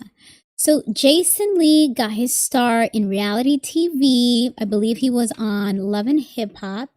And he grew to be what he calls a culture critic, building his own empire under the Hollywood Unlocked umbrella. He has a podcast. He has other branches of that world. He does an award show and other things under his company. And he has gotten so much influence and success, not only in his commentatorship of pop culture, but also with his voicing of his perspectives in the LGBT plus community. And now he is actually holding political office in his hometown of Stockton, California as the vice mayor. So he certainly has elevated and transformed his life over all these years, which is the theme of tonight, of seeing all of these people that started in one place and grew to carve out their own space in media. He is one of the top voices or commentators of pop culture online for the people that like the tea with Jason Lee. And these days his show Hollywood Unlocked tends to focus on, I wanted to get a better picture as I'm wrapping up this intro on him. These days, his show Hollywood Unlocked tends to focus more on political news, his takes on all that's going on in the political climate of the U.S., as well as in his region, in his district, Stockton, California. So that is certainly a great example of growth, influence, evolution. And it is a theme that we will see revisited later on tonight when we do the reading on Stephen A. Smith, the sports commentator. But bringing it back to Jason Lee, he often talks about his pursuit of love and dating, or his desire for a relationship. So we are going to take a look at what the cards have to say about Jason Lee's love life, spirit. Well, let me just get these cards together. I don't know how they got so funky. There we go. So we are going to take a look at what is to come for Jason Lee's love life. Spirit, will Jason Lee find love? He has mentioned on his show a few times, either jokingly or serious, who knows, but he has mentioned how it is one of his goals to find a partner, a lifelong partner. I believe he even mentioned that he was doing the work on himself with therapy and all the things to try to prepare for that mentality of sharing his life, his very successful and abundant life, with someone else. And as a Leo, he loves the spotlight. So that must be something that he definitely has to prepare for mentally, to share his life and his spotlight with someone else. So it will be very interesting to see if the cards can tell us anything about, will Jason Lee find love? Will Jason Lee find love? The show that he does with his friends, I forget their names. He's kind of mean to them. Very bossy, sometimes cuts them off. There's a guy and there's a girl. The girl hasn't been on the show in a while, but the guy is a friend of his, and Jason is often railroading his perspectives. So yeah, that is definitely very Leo of him. But what I was getting at with that is that, Rob is his name. He has often enlisted Rob to assist with the search for someone that he would want to date. Like, I think he's joking, but he's partially serious about having a dating show, or I think they released an email where they were trying to collect people that are interested. I don't know. Just putting together the bit that I have seen about Jason Lee looking for love. So let's see what the cards have to say. Spirit, will Jason Lee find love within these next, let's put a time on it. Will Jason Lee find love within these next 2 years? Will Jason Lee find love in the next 2 years? Or what are the roadblocks, if there are any, for Jason Lee finding love? I might have to switch decks because nothing's popping out. I may need to take a break from this deck since I just did a reading on it. Spirit, what can you tell me about Jason Lee's love life? Interesting. Whoa. So we have the Death card in reverse, indicating a fear of change, a fear of stepping into a new stage in one's life. So resisting some necessary transformation, because usually with the Death card, it indicates that we have to let go of the former versions of ourselves and all of the attachments that life cycle had in order to step into a new and better stage. But Jason Lee may be resisting this transformation, and that may contribute to his blockages or delays in finding love. And this indicates a painful ending. Interesting. We did see these cards earlier tonight in another reading. So this painful ending is, again, something that Jason Lee may be trying to resist. This could be betrayal, sabotage, heartbreak, certainly disappointment about investing so much into something or someone and realizing that it is a dead-end situation that will never get better. I wonder if maybe he was already seeing someone and that's coming to an end. But because it comes after this Death card, maybe it could be that he is not ready to leave the single life. He's not ready to stop being a bachelor, even though he has expressed interest in finding love and dating. Again, you saw how unclear I was on if he was serious or not. So there may be some unseriousness in terms of he's not really pursuing love and dating aggressively because there is a fear of stepping out of that safe space that he's currently in as someone who is single and in control of all aspects of his life. So this resistance to this painful ending, or this fear of a painful ending, this fear of a difficult breakup or a situation that maybe gets a little toxic and public, or just having one's heart broken. Maybe that is one of Jason Lee's fears. Interesting. Let's see what else the cards are saying Queen of Pentacles. So he's good with his money. This is a feminine energy that is very nurturing. Someone who's a provider, someone who's generous, someone that has good work-life balance, but someone that is very much protective about their coins, their money, their stability, and their foundation. So this may be a priority for Jason at this time. He's not willing to, as I said earlier, step out of his comfort zone and share his life with someone because of how much he prioritizes his stability, his finances, his brand, and his image, because that is very much a part of how he earns his living as well. His I guess you could say his wealth, because it seems like he is very coinsy.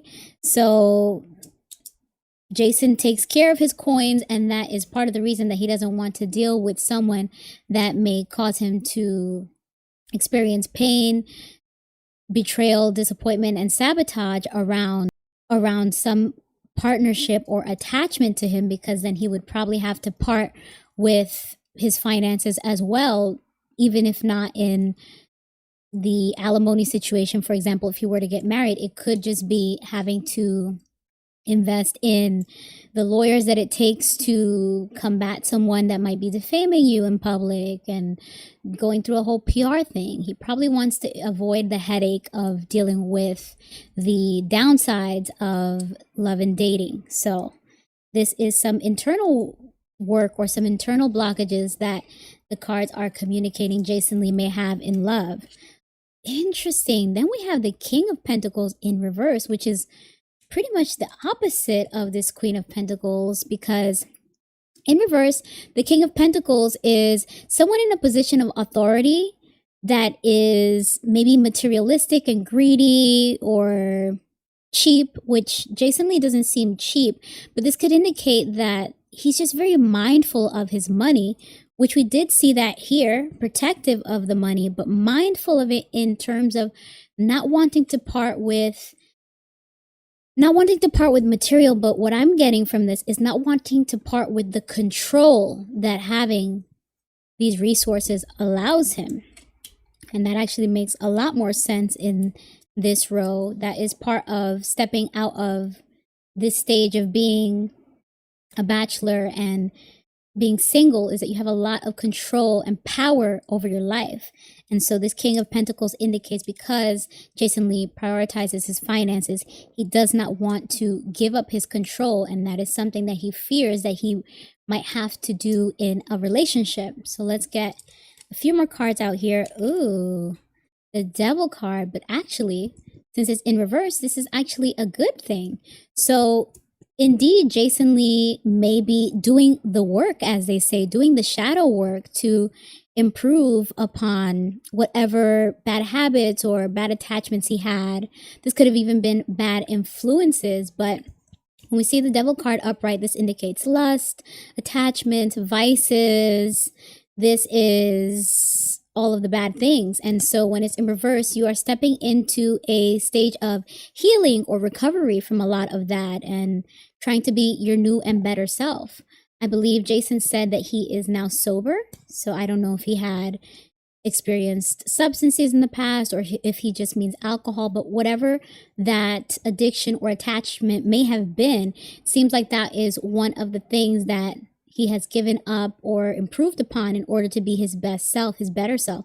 So this is actually a very positive card, because that is a necessary step in becoming whole. You have to be your whole and your truest best self before you partner with someone, before you become one with someone else. So good for you, Jason, doing the work, stepping away from something that once meant a lot to you. Wow, this Eight of Cups could indicate that he may need to step away from some of his ambitions. Maybe there's too much on his plate right now, so he very much cares about all his business things with the Hollywood Unlocked and the other things that he does, as well as his politics. But as much as he loves and enjoys this, it may be so much on his plate that it may be necessary for him to take a break from that in order to make room for love, in order to explore a new lifestyle that allows him to have a partner in his life. And again, in the beginning, we saw the idea that that may be very difficult for him. That may be something that he does not want to do. He does subconsciously, he may be resistant to allowing someone to share the spotlight with him, to truly merge themselves into his life, because he is scared of losing control. So this card is encouraging Jason Lee to indeed step forward with releasing something in order to receive something else, something better. In this case, it would be love, if indeed that is something that Jason wants. Oh, this is something positive. Maybe Jason needs to connect with someone from his past, because the Six of Cups card indicates a connection with someone or something from someone's past. This is about familiarity. This is about childhood. This is about one's hometown or a place that someone visited in the past that they remembered fondly. So maybe there will be a connection with someone that Jason Lee knew. It could be an ex. It could be someone that he knew in passing that he reconnects with, and then they develop something. But this could be advising Jason Lee to revisit his network, because his future partner may be under his nose. It may be someone that he knows already, or possibly even reconnect with an ex if there's any old flames that he feels, if there was anyone that he feels may have been the one that got away, or someone that has done the work themselves to also become a better version, and he wants to revisit that. It seems like this card is encouraging him. But ultimately, this 10 of Cups in reverse indicates two things. There may be something in Jason Lee's family foundations that contributes to some blockages or his approach to love.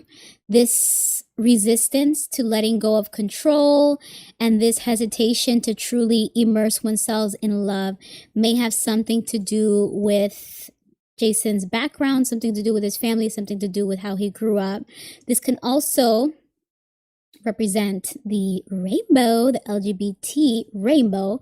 But anyway, in reverse, this could indicate that not only is there a problem in one's foundation, family foundation, but could also indicate that with one's current trajectory, it will be difficult for them to find love because of their priorities. So maybe Jason Lee is not necessarily prioritizing family at this time, since this 10 of Cups card is about family, kids, partnerships. So until he prioritizes that, it seems like he will not attract that energetically. Since we did see this indication that he needs to make room for love in his life, and he needs to be willing to change his lifestyle in order to receive a partner that will build with him, build family with him. But the way things currently stand, this last card is indicating that Jason Lee will not have that partnership or that family that he perhaps jokingly mentions. Again, I'm unsure if he jokes or if he's serious. It seems like a bit of both. Seems like the jokes are to cover until he actually secures someone that he feels great about and is building with. But there are some changes that Jason Lee is going to have to do in order to truly have love in his life. As things stand, since the original question was, will he find someone in the next 2 years? So far, no, but he can always do the work, which he has already started, doing a lot of work on himself to be his better self. Do the work to step away from some of the things that are consuming his life, Jason Lee's life, and step into a more family-oriented sort of lifestyle, or a more prioritization of the family life, of the stable life. Yeah, look at that. You got to move on. I mean, of course, stardom and fame is important. This is about having hope and faith as well. So this could be letting Jason Lee know that it's just a matter of time. Don't give up hope, but also recognizing that he does enjoy his fame, his stardom, or at least prioritize that. But that is something that he has to move on from with this Six of Swords. He needs to move on from this troubled stage in his life, which it doesn't feel like it's about now. It feels like this troubled stage is the past. Whatever trouble he had with family building in the past or his own nuclear family, this is some sort of baggage or trauma that Jason Lee needs to move on from, let go of, in order to step into a truly calm, peaceful, and progressive or productive stage in his life as it pertains to love and relationships. So we will leave it there for the Jason Lee love reading. We wish you well with that, Jason. Jason Lee Johnson. I had no idea that that was his real last name. That is a very black name, Jason. Jason Lee Johnson. I believe he is black, and I heard him say Italian. I don't know if there's a few more things to it, some other blends in there. But wish you luck in your pursuit of love and your readjustment of priorities. To prioritize love, to receive it. There you go. All right, let's transition into the next reading, which is, the next reading is on Antphrodite. Let me pull up my notes for that. All right, so the next question is, will Antphrodite ever find love? All right, so the Googler says that Antphrodite, whose full name may be Anthony Nappi, according to this. Ooh, nice, bravo. I got to check this reading out. Didn't see this before. But Anthony Nappi, or Ant, as his followers know him, Ant is a tarot reader that also claims to be a psychic. I've only seen him do tarot readings, so I don't know if maybe there's another channel or platform where he displays his psychic stuff, or maybe he's just finessing you all. No shade, no shade. I respect the hustle. I know the game. Get it how you can. It's just common in the tarot and divination world that people call themselves psychics when they're only intuitive tarot readers, because psychics have elevated gifts and may be seen as a little more prestigious or clouded than tarot readers. So some online creators throw around the psychic title to take advantage of the audience that usually doesn't know the difference. But for those of you that saw my How to Spot a Fake Psychic Tarot Reader video, you'll see what I'm saying. Oh, actually, I took it down to fix the audio and we'll upload it again tomorrow. So look out for that. But basically, psychics have a different gift. They have the clairs, like clairvoyance, clairaudience, clairsentience. And that's often seen in their ability to share accurate messages and predictions without tarot cards. Anyways, Antphrodite is a popular pop culture tarot reader on YouTube that's actually started off as an ambassador and influencer on Twitch, where he does the bulk of his streaming content just chatting with his community. He grew up in Queens, New York, and is currently based in Austin, Texas. He often shares about his challenges with dating and socializing due to his feeling different. So I don't know why we're seeing ants now. Yikes. Let me scroll back up. We've gone too far. He often shares about his challenges with dating and socializing due to his feeling different. So, trying to zoom in here, but it's not letting me transition smoothly. Let's get a nice picture to wrap this up. Oh, this is cute. Let's get this. There we go. He grew up in Queens, New York, and is currently based in Austin, Texas. He often shares about his challenges with dating and socializing due to his feeling different. So let's take a look at what the future holds for Antphrodite's love life. Throw some emojis in the chat if you can see me, if you can hear me, and if it's all good. All right, thank you. So let's continue here. So let's take a look at what the future holds for Antphrodite's love life, Spirit. Will Antphrodite ever find true love? Could Ant find love or have a long-term boyfriend in the near future? Maybe this year or sometime before 2030, Spirit. Let's get some cards out for Antphrodite's love life. So Ant is 34. He's turning 35 this year. And to my surprise, he's a Gemini, because I originally thought he was a fire sign. I got a lot of fiery energy from him. So maybe he has a fire rising or some other fire sign placements, because he is feisty in a good way. Feisty in a good way. He is very entertaining. Let's see, will I take these? No, it's too many cards. Yes, let me just repeat that. He is feisty in a good way. Very entertaining readings. So check out his channel if you haven't already. Okay, so let's get a few cards out about Ant's love life. And remember, these readings are for entertainment purposes only. No facts, no truth, just tarot. So let me actually... There is a lot of excitement and enthusiasm in the chat for this Antphrodite reading. It is indeed interesting. A tarot reader reading a tarot reader. Ooh. Let's see what the cards say.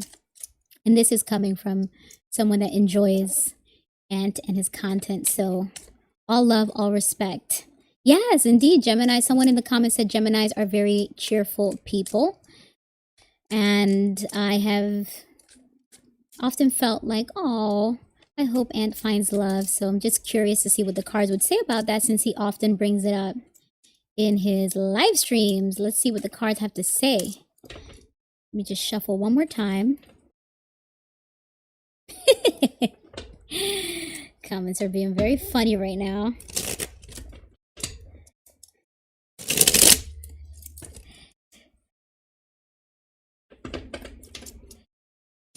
Okay. Ooh, Liliana said, I think you already did a reading on Tyler's tarot. I need to find... No, I did not. This is the first time I'm doing a reading on a tarot reader. So it's going to be very interesting, very exciting. But the energy on this deck feels a little off. So if I don't get some good cards out, I'm going to just switch decks. Thank you for confirming, Liliana. Audio is good on YouTube. Audio and visuals. Awesome. So, Spirit, let's get some cards out for Antphrodite's love life. Will he find love soon? Will he have a long-term boyfriend in the near future? Either this year or sometime before 2030, Spirit. Let's get some cards out for Antphrodite. Let's get some cards out for Antphrodite. And if the cards don't pop out, then I'm going to switch decks.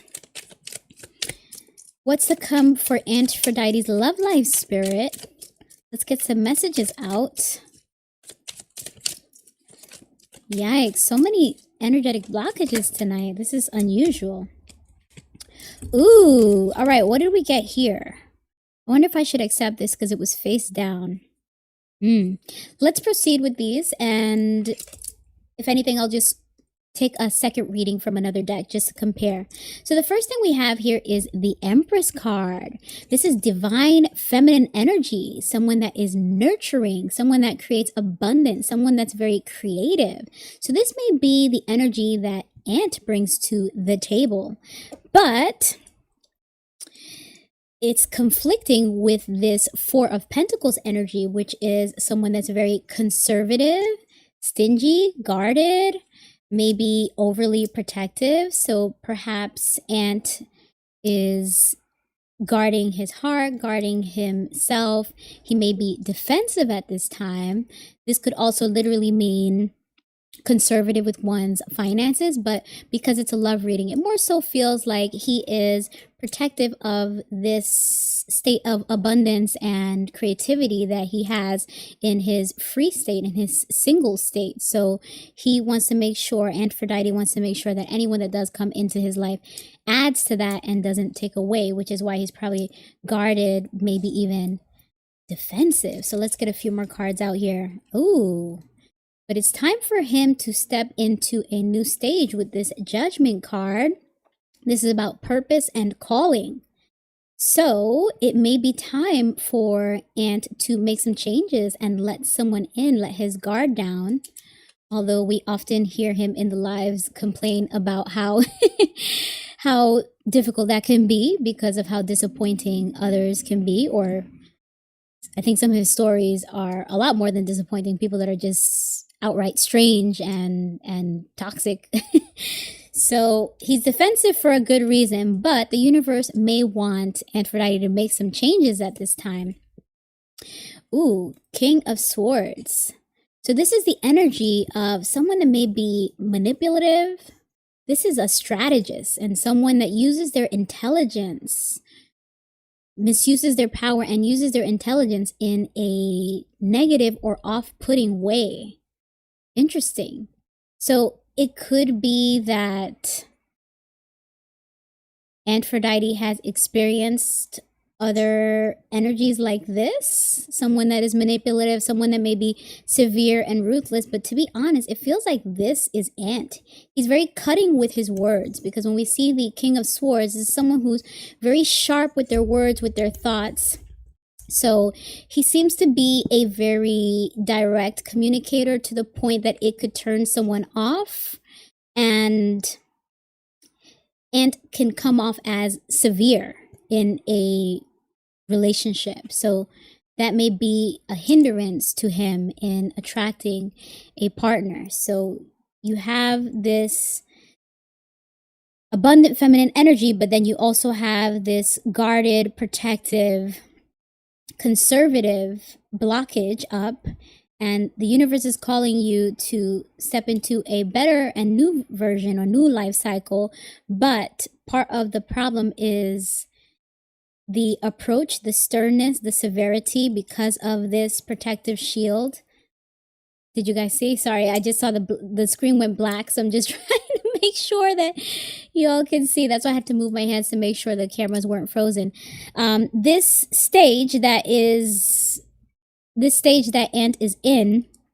Yes, so as I was saying, it seems like Ant is getting in his own way with some of this severe approach that may be part of what is blocking him. He's blocking himself with this very defensive energy that he seems to have in his approach to love, or in his reception to love, which is not very receptive at all. He's very protective of this creative and abundant state that he's in.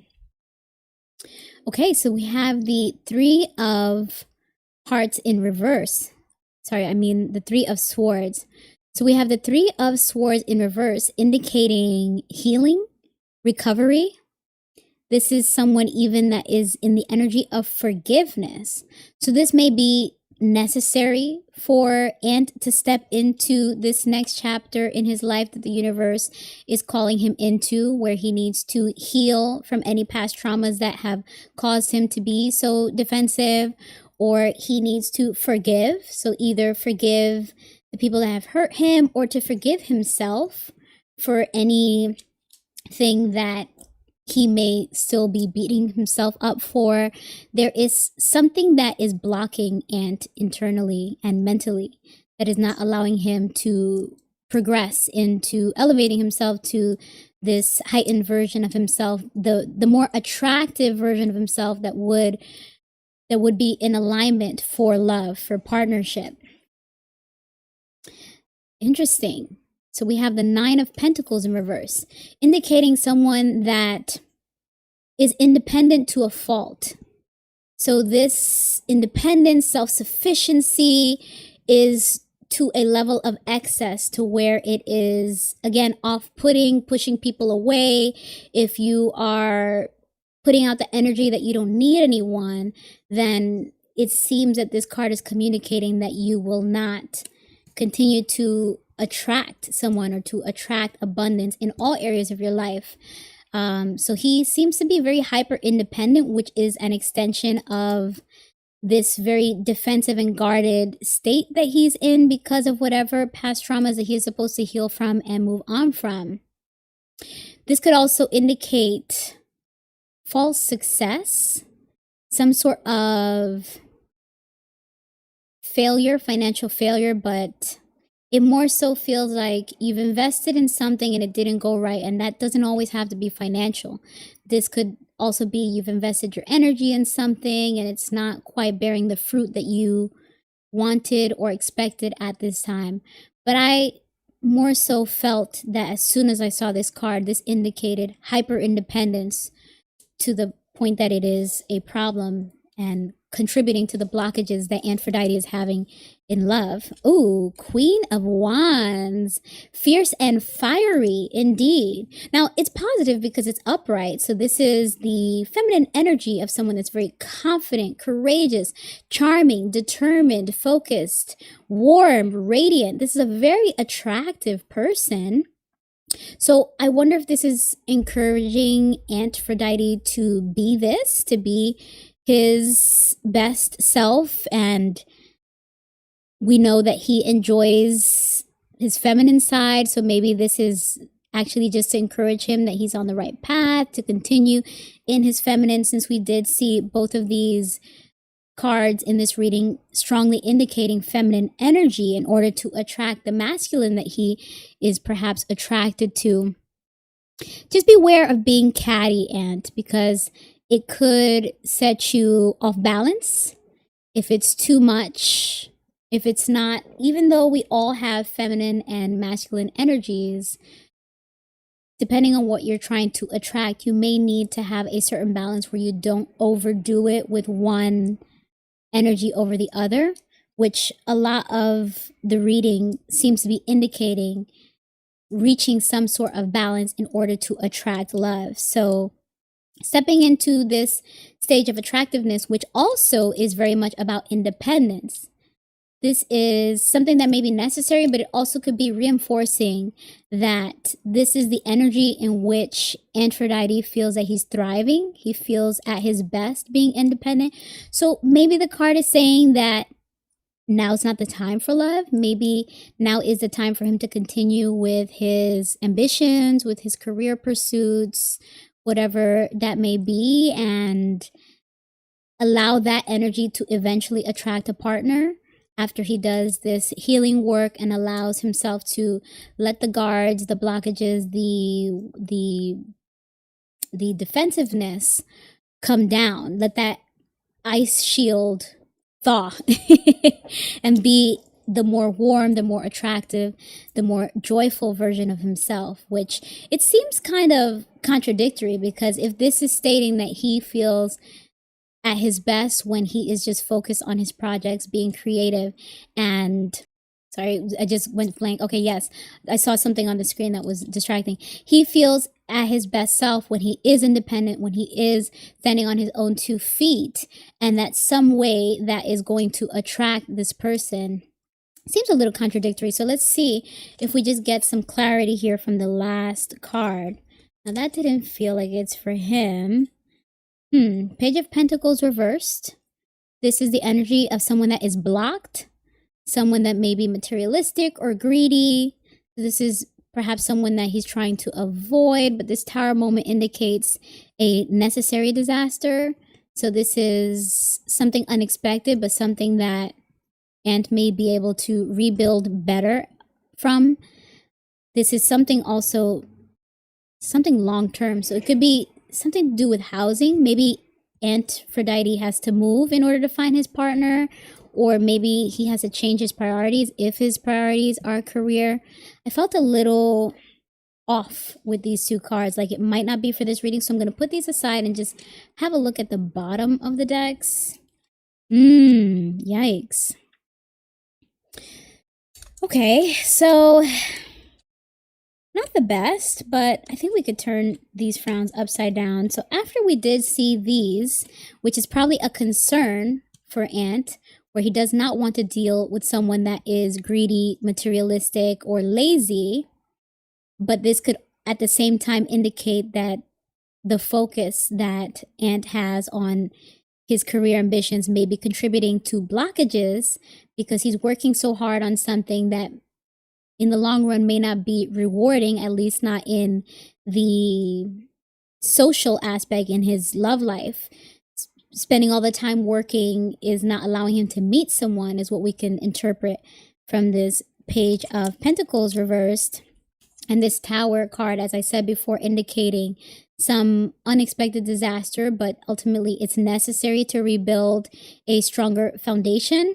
And again, for some reason, I got something about housing or moving. He may need to move in order to be in alignment for a partner, or to be in the environment that will put him in the right space to meet a love match. But then we see these cards, and it feels more of a warning. So this 5 of Cups is indicating a sense of grief, loss, disappointment, and abandonment. So what I got from this is loneliness and solitude, and being in this energy of dwelling on something that didn't work out, or something that is not working out at this moment, is going to continue to block Ant. So there may be a bit of a victim mentality. He may be blocking himself with this idea that I'm going to be alone forever, I'm not going to find a match. Reiterating that messaging in his mind is contributing to keeping him in this energy, because our words have power. You use your throat chakra to pray, and the same energy or power applies to any self-doubt and negative thoughts, negative speech that you may exercise or reiterate or give power and energy to. Then you are kind of making it a reality. And if Antphrodite is the type of person to constantly say that whatever issues or problems he's had, whatever difficulties he's having in his love life are his fault, or they're persisting and it's inevitable that he will just not end up with someone, that energy is going to keep him stuck, going to keep him blocked, as we saw with this Page of Pentacles. So it seems that some of the healing work that Antphrodite needs to do is to change his self-talk, his self-doubt, his internal messaging to positivity, to affirmations, to, even if he doesn't believe it as yet, he has to fake it till you make it. That's what I'm trying to say. So he has to speak something into existence in order to elevate his vibrations and his morale, in order to be in this attractive energy, along with perhaps a move that will reposition him to be in alignment to meet a better person. But there's some funk, there's some energy, there's some dwelling on a history or a trauma that Antphrodite needs to break out of. Indeed, it is something that is making him feel emotional emptiness, maybe even apathy. So did he have a really bad breakup in the past, or did he lose a loved one? Is this about someone in his family, a close friend, someone that he's still grieving? Is this about a stage in his life that he's grieving? Either way, he can get out of this. It's just about changing the negative self-talk into positive and believing that things can change for the better. Get out of this glass half empty mentality and start approaching life with a glass half full mentality, to be more attractive, to be more high vibrational, and find yourself in alignment for a true love match, a true partner. But at this time, this indicates that he may be apathetic. So that is part of the difficulty that Ant is having in finding a partner, a lifelong love match, or at least someone to enjoy for the current stage of his life. And if he doesn't change, that he will continue to struggle based off this 5 of Pentacles card. This is about hardship, struggle. This could even be a scarcity mentality.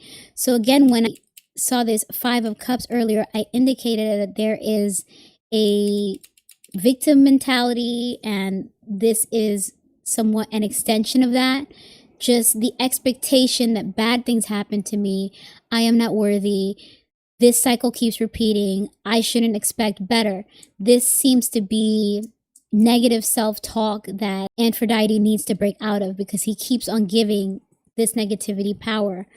But he can change it. He can change the energy and find true love, true partnership. Look at that. We have the Two of Cups indicating a spark, a mutual attraction.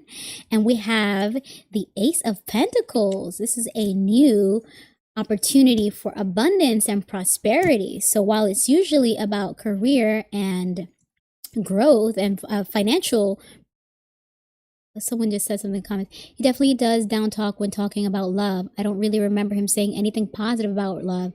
Interesting. So you probably watch his content as well. I haven't seen a lot of his live stream content. I usually see his readings, but I agree, the little bit of snippets that I've seen, it does seem that he does the self-deprecation a bit too much. And as we saw in one of the earlier readings tonight, like the Jason Lee, where it's like the approach to talking about love is with a sense of humor, but behind that humor, there is truth and there is pain.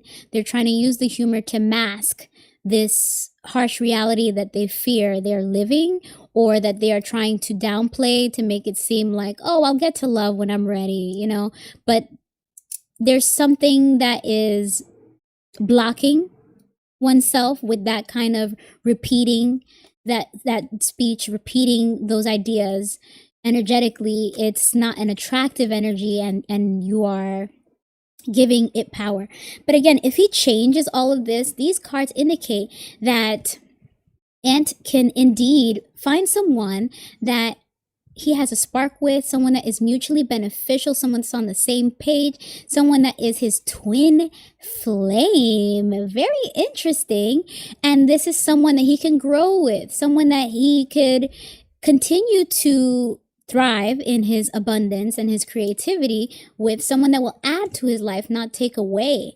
So there is a bit of work that Ant has to do in order for him to free himself from these mantras that he's repeating that are blocking him energetically, and to allow himself to heal and release this blockage, this defensiveness that he has, this hopelessness. There's an energy of hopelessness in these cards, and usually it's a matter of making a change. When we see the 5 in the tarot cards, this is about needing to make a change in the middle of an experience in order to proceed and progress. But with this 5 of Pentacles specifically, this indicates that someone needs to go into this warm church and request assistance, and they'll be surprised at how much people are willing to help. So I don't feel that this is literally saying that Ant needs to go beg someone to help him find a partner. I feel like this is more so indicating that he needs to warm his heart, warm himself a bit in order to be more attractive. Step out of this emotionless energy, this emptiness communicated by the Ace of Cups in reverse, and start looking at life and relationships with more hope, with more of a sense of potential, understanding that, of course, there are wacky characters out there that we encounter until it is our time for love, until we meet our person. But don't give up. Don't allow that self-doubt to keep you in a frequency or vibration that is blocking you from truly welcoming and receiving your true person. So I hope you find love soon, and whenever you do that work. I did see the 7 of Cups indicating many choices, and I did see I think it was the Moon card indicating fears, illusions, and anxiety. So there may be a lot of shadow work that Ant has to do in order to heal and recover from whatever it is that has caused him these traumas that cause him to keep this wall up, this blockage. So I wish you well in that, Ant. Love your content, and I hope that everyone can find love in their lifetime. Okay, so let's see. Lily, did you have any other question for Ant, or should I move on to the next person? I think I was going to transition into a reading on DJ Akademiks. Let me actually shuffle this deck while I do this intro and check with this chat. Hello, AS musician. What's that say? LOL. LOL join. Did I say something funny? That was kind of a serious reading. I don't know. All right, well, let's change the energy so that we can focus on this next reading on DJ Akademiks. Let me cue up the visuals for that. All right, so let's transition into a reading on DJ Akademiks. So his government name is Livingston George Allen. He is 34. He is a Taurus, and he was born in Spanish Town, Jamaica. He came to the U.S. at the age of 10. He's currently based in New Jersey. So DJ Akademiks is known for his coverage of hip-hop and culturally relevant legal cases like the Diddy trial and rappers Meg Thee Stallion versus Tory Lanez. In recent years, many newly came to learn of Akademiks' YouTube channel when he was at the center of the Drake versus Kendrick rap battle. He was releasing their diss tracks on his stream. But for over a decade, Akademiks has consistently created different forms of content on his YouTube channels and his adjacent platforms for his community. So with great success comes a lot of controversy as well. There has been a history of people considering Akademiks a misogynist. Some question if he keeps the same energy for men as he does for women. There has often been footage of him aggressing women, which has circulated in the internet streets in the past, and that has contradicted his desire, his expression. I'm trying to transition into this reading smoothly, but there are many challenges tonight, and not just technological. It seems to be some spiritual and energetic challenges trying to block me from these readings. But I will persevere. So let me just revisit this talking piece here. Can you all still see my browser? Yes, you can. All right. So as I was saying, with great fame or with great popularity, with such a big platform, comes its fair share of controversies and challenges. So Akademiks has expressed, I think in recent history, his desire to have a child, but he also has very strong feelings against marriage. There is a history of people considering him a misogynist. Some question if he keeps the same energy for men as he does for women, since there are often clips of rants that he has done being very disrespectful to other women, that perhaps they started an argument with him, and his response, his style overall in his platform is to not hold back, to be very bullish, as most Tauruses are. But there has been footage of him aggressing women in the past, and currently he's facing at least one active civil lawsuit of essay and defamation in the Superior Court of New Jersey, along with some other controversy that he had at the beginning of last year, where he was accused of the G word, grooming a 15-year-old, which caused him to be banned from the platform Twitch after clips surfaced of him speaking to a child suggestively and inappropriately. So, with such a public figure and such strong contrast in perception, public perception, it would be interesting to see what is to come for Livingston Allen, aka DJ Akademiks. Let's have a look at what the cards have to say, which actually, let me fix this. You're welcome, Lily. Thank you for jumping on the stream today. I'm glad that you enjoyed that Antphrodite reading. So let's see what is to come for DJ Akademiks, Spirit. Will he indeed find love within these next few years, or what is to come for his career? I'm going to just do a general reading here to see what is to come for him, particularly in love, but will his history or his perhaps misconstrued and inaccurate perception affect his future? If there are instances that have reached to the level of being a lawsuit, will his love life or his choices of who he surrounds himself with come back to bite him? Spirit, let's get some cards out about DJ Akademiks. What is to come for DJ Akademiks, Spirit? Will he find love, or will he just continue to thrive on his platform for these next few years? As I said in the intro, he did express recently a desire to have a child, to have a son with someone, but he is not publicly in a relationship with someone. So wonder if the cards can tell us if he will indeed reach these goals, considering the conflictive history around the public perception of his perhaps misogynistic expressions. Trying to be careful with my words here.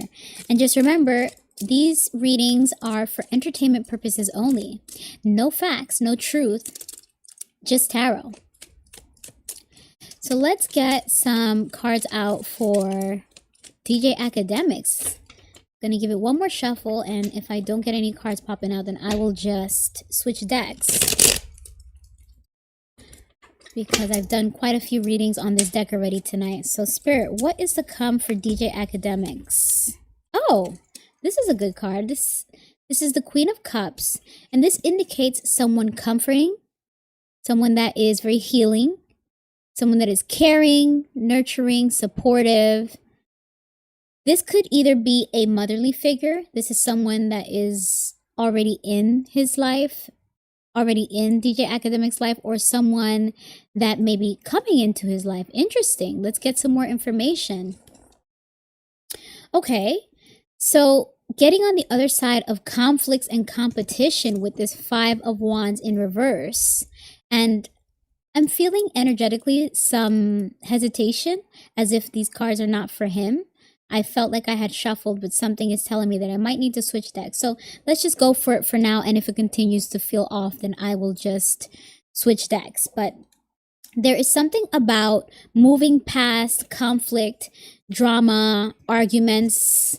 This may have been a past relationship or a past energy, and stepping into this more healing and helpful energy. So this may be what Akademiks is looking for in a partner. He's looking to get on the other stage of this more aggressive and conflictive energy and find someone that is very peaceful, very feminine, very calm, comforting, and compassionate. So he may be looking for that, and perhaps it'll come into his life after he gets past some sort of aggression that may already be in his life, or that he's already getting on the other side of. Ooh, so the King of Wands upright. This is a very fiery energy.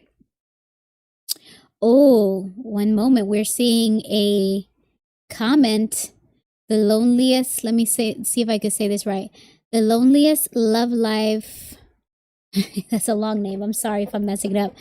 The loneliest love lies time is saying that Ant deserves love, but he picks the worst man. So this is in reference to the Antphrodite reading that I just did. And interesting to have that perspective. This is the second person in the comments that is seeing some truth to the cards, to the reading this far, in terms of perhaps there is a pattern of Antphrodite self-sabotaging in his relationships with, as this person is saying, with his selection, or as the cards were indicating, some blockages that he has based off of some past traumas, some internal work that Antphrodite needs to do to switch into a more attractive energy. So interrupted this reading to acknowledge that comment because that is interesting and relevant. Back to this reading on academics. So this King of Wands is the energy of someone that is actually a good leader, someone that is a very powerful and strong visionary, someone that's very creative, someone that's driven and very career focused. This is a very fiery energy as well, though. So sometimes there could be something about someone being impulsive and stubborn, maybe a little opinionated and having unrealistic expectations. But since it's upright, we can take the good of that and consider that this card may be encouraging DJ Akademiks to step into this role of being a great leader and a great provider in order to attract this soft and comforting feminine, divine feminine energy that he may desire in his life. Get on the other side of a conflictive or aggressive energy or lifestyle and step into this version of leadership that will attract what he's looking for. Then we have the World card in reverse, indicating incomplete life lessons. So there is still something that Akademiks needs to learn in order to step into that energy of attracting the kind of partner that he may want. This could also indicate something to do with travel. So perhaps there were some travel plans that didn't work out for him, and that has maybe delayed him from meeting who he wants. Either travel or moving, something to do with a relocation somewhere else. And once he gets through this challenge, this life stage, this test, completes that life lesson to be in this more attractive energy, as well as make a move. It seems like something to do with his environment that he needs to change in order to position himself to be in alignment to attract this divine feminine. So relocation and learning one's lessons, completing some challenge, something that he has to learn. Okay, so the Queen of Pentacles. This is, once again, the energy of someone that is very nurturing. This is someone that is a provider, someone that's very generous in their feminine energy, someone that has good work-life balance. But what we can take from this card is someone that is very protective of their money. So Akademiks may be very mindful of his career and finances, and his prioritization of that may be contributing to some blockages in his love life. Let's see what comes after that card. Yikes. So the 10 of Pentacles reversed indicates some sort of long-term financial failure, some hindrance to one's long-term wealth, and most importantly, family. So this could be something that went wrong with someone's estate, or maybe someone has to file bankruptcy when we're looking at the literal meaning of the finances. But in terms of the family, this could just indicate some discord and disagreement amongst one's family. This could be fighting over inheritance. This could be some lifelong conflict amongst one's family, but there is something unstable either in one's family foundation or in one's finances.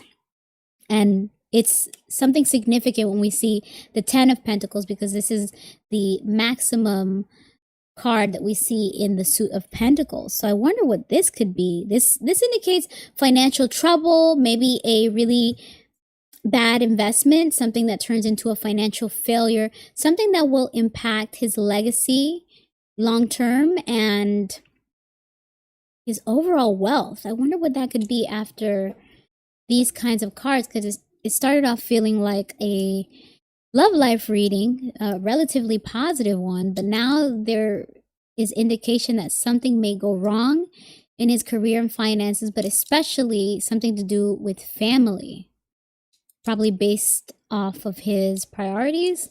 I don't know. Let's get a few more cards out to see what that could be saying. Yeah, something that he did in the past or someone from his past. This is something or someone from his childhood or from his origins. Again, we have to think about family, his nuclear family that he grew up with. Maybe there will be some infighting around some estate, as I said before, inheritance or some problem that he has that will come back to haunt him. Something or someone from the past or from his family based off of the Six of Cups reversed is going to be a problem for him, which is perhaps part of this lesson that he has to learn based off of the World card in reverse. Okay, but then things will get better. This Knight of Pentacles indicates someone that is responsible and diligent, methodical, and very productive and efficient around their finances. This could also literally mean a proposal. So someone may make a financial proposal that helps with a sort of financial recovery after this bad investment or financial loss or whatever this disharmony amongst one's family foundations is. It seems like financial prospects will at least continue to find DJ Akademiks in order for him to be able to move on or at least rebuild from whatever this loss may be. I wonder if this is around a legal case. Maybe he loses this legal case, which he has to pay out a lot because of whoever he knew from his past, but then he'll be able to either propose something, as in making a settlement, so that he doesn't lose as much as he could if he were to go all the way with it, or this could just be starting something new, starting something fresh.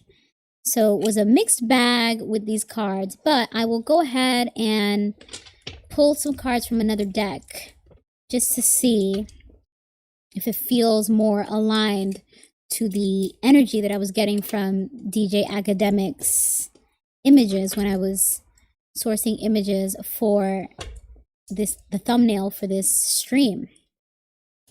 Actually, I want to start with this one. Okay.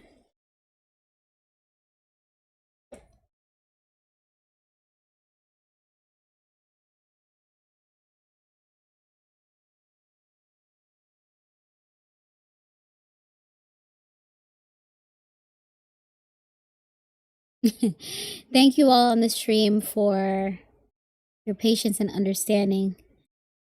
This was a very turbulent night, but I'm persevering. I'm getting through these readings. I think I just have one more left after this, which is the Stephen A. Smith. But let's get into this reading on DJ Academic Spirit. Let's get some additional cards to tell us what is to come for DJ Akademiks, or what can you tell us about DJ Akademiks?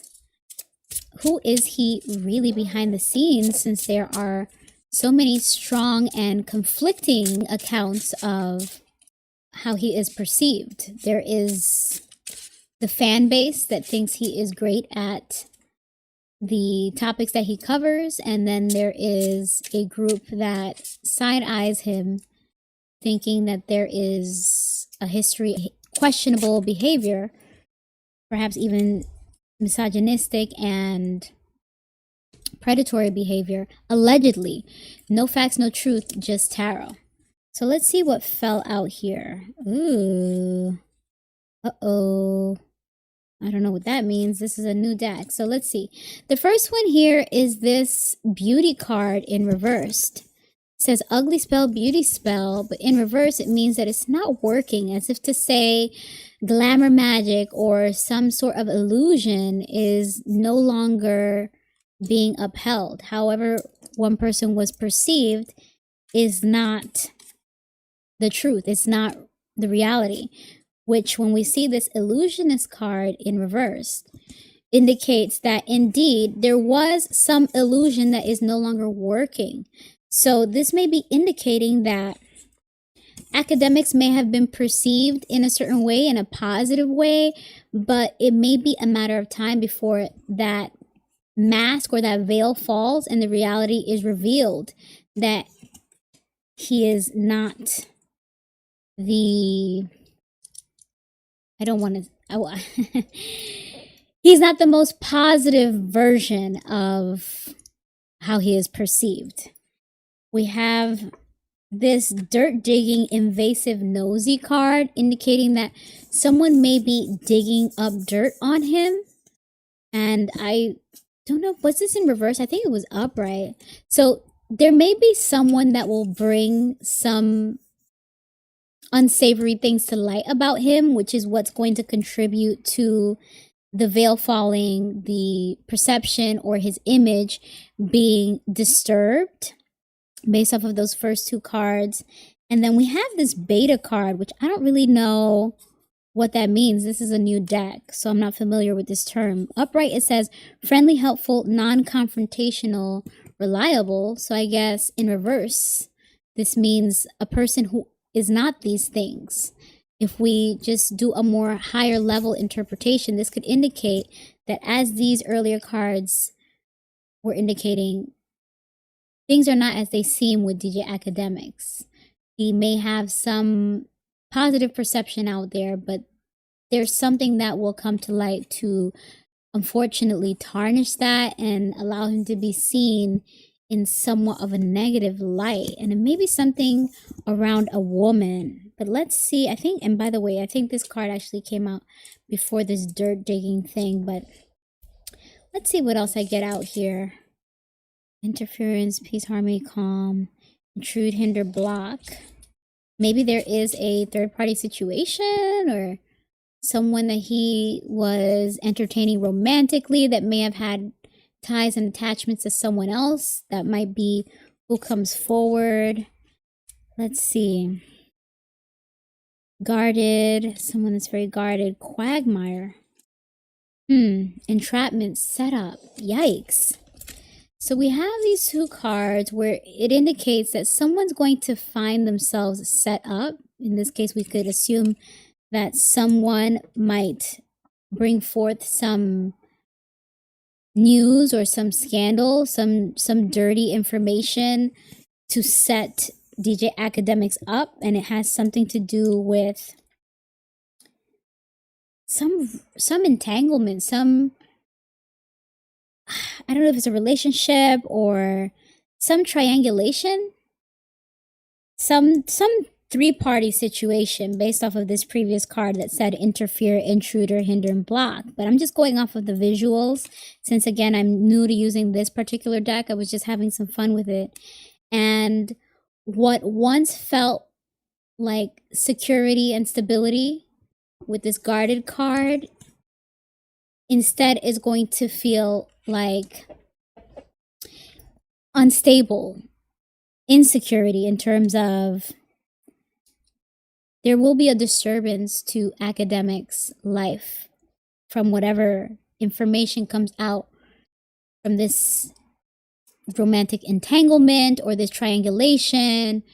Someone that may have felt deceived and now they want to get their get back, so they will set him up by revealing some dirty information, and that will cause DJ Akademiks' image or brand to be impacted, possibly even tarnished. But this illusion, this veil will fall. The perception that people have of him is not going to be what remains after this information comes out. He's not this beta character, which seems to be someone that's like jovial, friendly, helpful, comforting, reliable. There may be a darker side to him, but I'm just reading the cards. This is for entertainment purposes only. No facts, no truth, just tarot. And maybe I'm off, but it's just good to have it on the record so that we can always come back to these readings as things develop, as we see what happens in the future energetically, and revisit this reading to see if there indeed was any truth to this, if there's any reinterpretation to some of the cards where I said one thing here, but it actually meant something else. This is for us to collectively just come back to this in the future. Now, what else do we have here at the bottom of these decks? I kind of want to change decks, but this is Divine Feminine, Divine Masculine. So indeed, it does seem to have something to do with relationships, personal relationships. We have the peace, harmony. We have emotional manipulation. I'm going to throw this out because this is like an extra card that the designer throws in. This is the designer of this deck is Intuitive Kev, so this is just about him. Or it looks like one of the cards in the other decks that I have from him, so I'm just going to dismiss that for this reading. But we did get this emotional manipulation card with these little hearts, which again make me feel like this has something to do with a deception in love that is going to destabilize Akademiks' world once this dirty information comes out. And I would probably switch decks now to see if we can get more information, because it doesn't seem to be applicable. I mean, the only thing we're seeing here is this level up increase in finances in reverse, indicating that he may be losing money on the other side of this revelation, this news coming out. Perhaps it's a scandal that impacts his finances, his as I said earlier, his image, his brand. And it's going to be around, because we did also see, I'm just trying to piece things together, masculine, feminine. I mean, could it be some, like a trans or something? These cards just fell out. Let me see if I can put this back where it belongs. Wow, guilt, remorse, regret. Ugh. I don't know. Should I take these cards? I just want to I want to show these things for the history, just in case. So once I was looking at this level up gains card, which is about someone leveling up financially, but in reverse, meaning financial losses, which we did see indicated of that in the previous reading on Akademiks with that 10 of Pentacles in reverse. I believe it was here, indicating some loss or impact, negative impact to one's legacy and long-term wealth and finances. That's being repeated here. It seems that this is to come after this dirt or this information is revealed from some lover scorned, somebody that felt they were deceived, someone that felt that they were triangulated. And then we see this male and female card, divine masculine, divine feminine. And I was at first dismissing it, but something brought me back to it. Just the idea of someone possessing both masculinity and femininity. It feels like maybe someone that is trans or transitioning. And, you know, this is again for entertainment purposes only. No facts, no truth, just tarot. And these cards in particular are oracle cards. I know that Akademiks, being Jamaican, has a very strong stance against anything to do with the rainbow community, LGBT plus. I am not accusing him of being trans or being with a trans, but I'm just highlighting that that's what these cards could be saying, that maybe unknowingly or knowingly, who knows? This is just what the cards are saying. Maybe he had something with a trans, or maybe he's attracted to trans. Either way, there is guilt and remorse. This fell out when I was reviewing those feminine and masculine cards. There is guilt and remorse. There is regret around some actions that were taken. Whatever this dirt that will be exposed, that will come to light, whether there's truth to it or not, there may be guilt and remorse around at least engaging with someone, giving them enough access for them to spin things to make it look a certain way, or because of any actions that were actually done by Akademiks. So that is some regrettable loss it seems that he will experience in his future. And I think I should just leave it there. We're seeing this feminine. Yeah, just too many cards here. But it seems like Spirit wanted us to see this card, guilt, remorse, regret. Akademiks will regret some action or some association, some connection he had with someone that may be vindictive, may be looking for revenge, and because of that, they're going to release some dirt on him, some negative information. Yikes. And we have this card again, which we saw in an earlier reading of someone being a stalker, stalker, spy, surveillance, invasion of privacy. So someone might be keeping an eye on Akademiks at this time to calculate when is their moment to strike. Maybe they are discussing things with him behind the scenes. And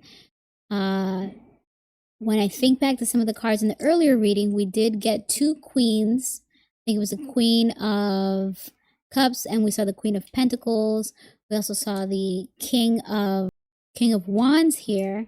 And we're again seeing very strong feminine and masculine, feminine and masculine. So that's the only reason my attention was drawn back to these cards that I was at first dismissing, to think about that idea of a possible connection to a trans, because why else would you feel guilt or remorse? Or it may not even be a true connection. It may be someone's switching it around, like twisting the truth to make it seem dirtier than it is.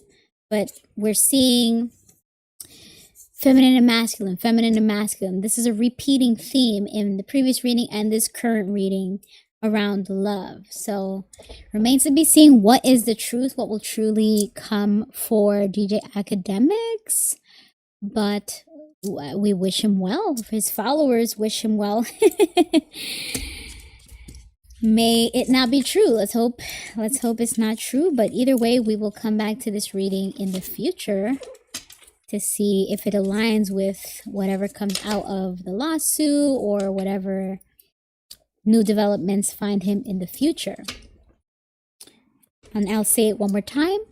These readings are for entertainment purposes only. No facts, no truth, just tarot and oracle cards. So, all right, let's switch into our next and last reading of the night. Well, actually, no, I was going to do a quick Super Bowl predictions after this too, but the next and last reading of the special will be Stephen A. Smith. Let me clean up my decks here and transition into that. All right, so let's transition into this reading on Stephen A. Smith. A for Anthony. Stephen Anthony Smith, he is 58. He is a Libra. He was born in the Bronx, raised in Hollis, Queens, and he has two teenage daughters named Samantha and Nyla. So Stephen A. Smith is a popular sports commentator and pundit who also covers entertainment and culture news. He gives his takes on his popular show First Take. I don't know if that's what he's still on, but that's where most people came to know him from. And he actually started in traditional journalism, the newspaper. If I go back to this Google blurb that we pulled up earlier. So he is an outspoken American sports journalist and TV personality known for First Take. Correct. That's what I just said. I was just pulling it from my memory because I was like, where did the notes go? So there we go. The research is there. I just had to press the back button. But continuing to read this, he got his start in local sports journalism, working for the newspapers in Philadelphia and eventually the New York Daily News. He gained national attention as a regular contributor and analyst for ESPN, known for his aggressive debate style.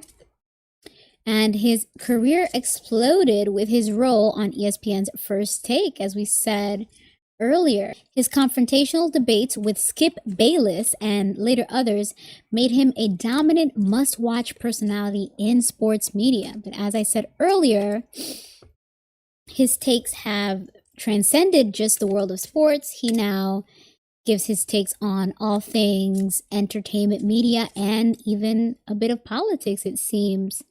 So, in terms of controversies, it says that Stephen A. Smith is famous for his strong, often divisive opinions, frequently leading to debates and clashes with athletes, coaches, and fans. So I did have some notes here that in recent history, I believe last year, Stephen A. Smith was in a few different controversies. He was critical of a Texas congresswoman named Jasmine Crockett, which caused him to be caught up in fire since it's saying that there's a history of him facing criticism for his comments on race and his debates about Black culture and issues with the Black community. So that conflict that he had with Jasmine Crockett, or that harsh take or criticism that he had about her, seems to have been one of many examples of that.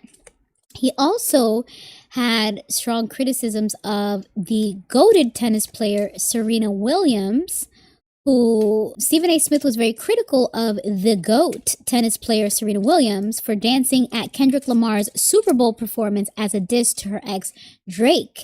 And then Serena's husband, Alex Ohanian, went on the Stephen A. Smith show and somewhat confronted him, but people called out the convenience of Stephen A. Smith not being there in person that day. Instead, he connected via a video conference where Alex, Serena's wife, still gave some confrontational and somewhat, some would say, shady comments about how he stays in his lane. So he expects, let me just see.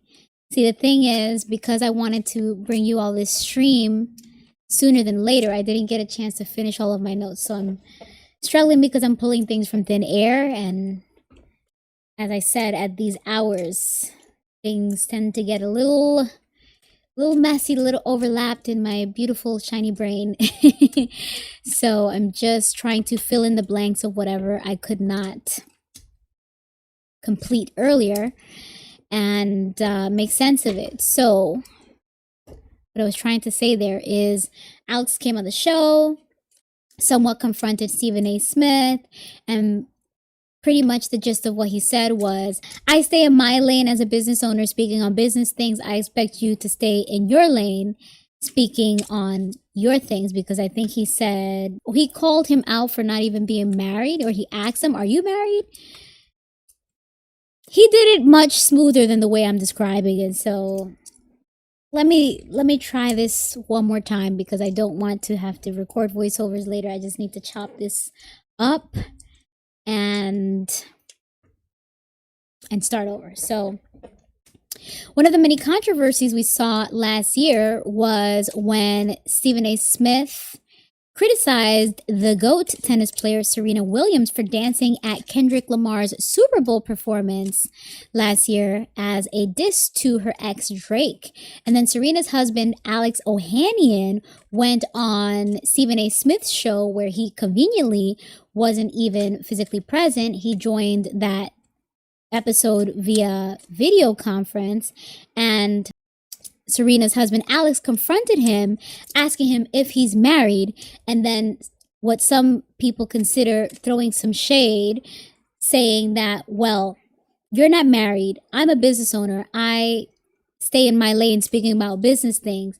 So the fill in the blank portion was Alex pretty much saying, if you're not married, you shouldn't be speaking on other people's marriages. So some people applauded Alex for standing up for his wife, especially after whatever amount of time had passed since Stephen A. had criticized Serena, because the Super Bowl is always in February. And I think that confrontation between her husband and Stephen A. Smith happened later on in the year.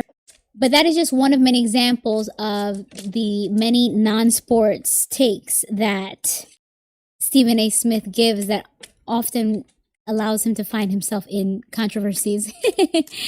Another one was some hostility that he had with pro basketball player LeBron James. And Stephen A. Smith also vocalized his support for Jay-Z when he was being sued by an accuser last year that was alleging SA at a young age. So Stephen A. Smith gets in the mix. He certainly has transcended speaking just about sports, and now includes takes on all things entertainment and culture. So along with that influence that he seems to have over his audience, and being a main voice or a main opinion, a main pundit that many people look to see what his opinion or takes are on several things. He has also expressed political ambitions similar to someone we read earlier tonight, Jason Lee. So if I go back to this information, we get more details on that.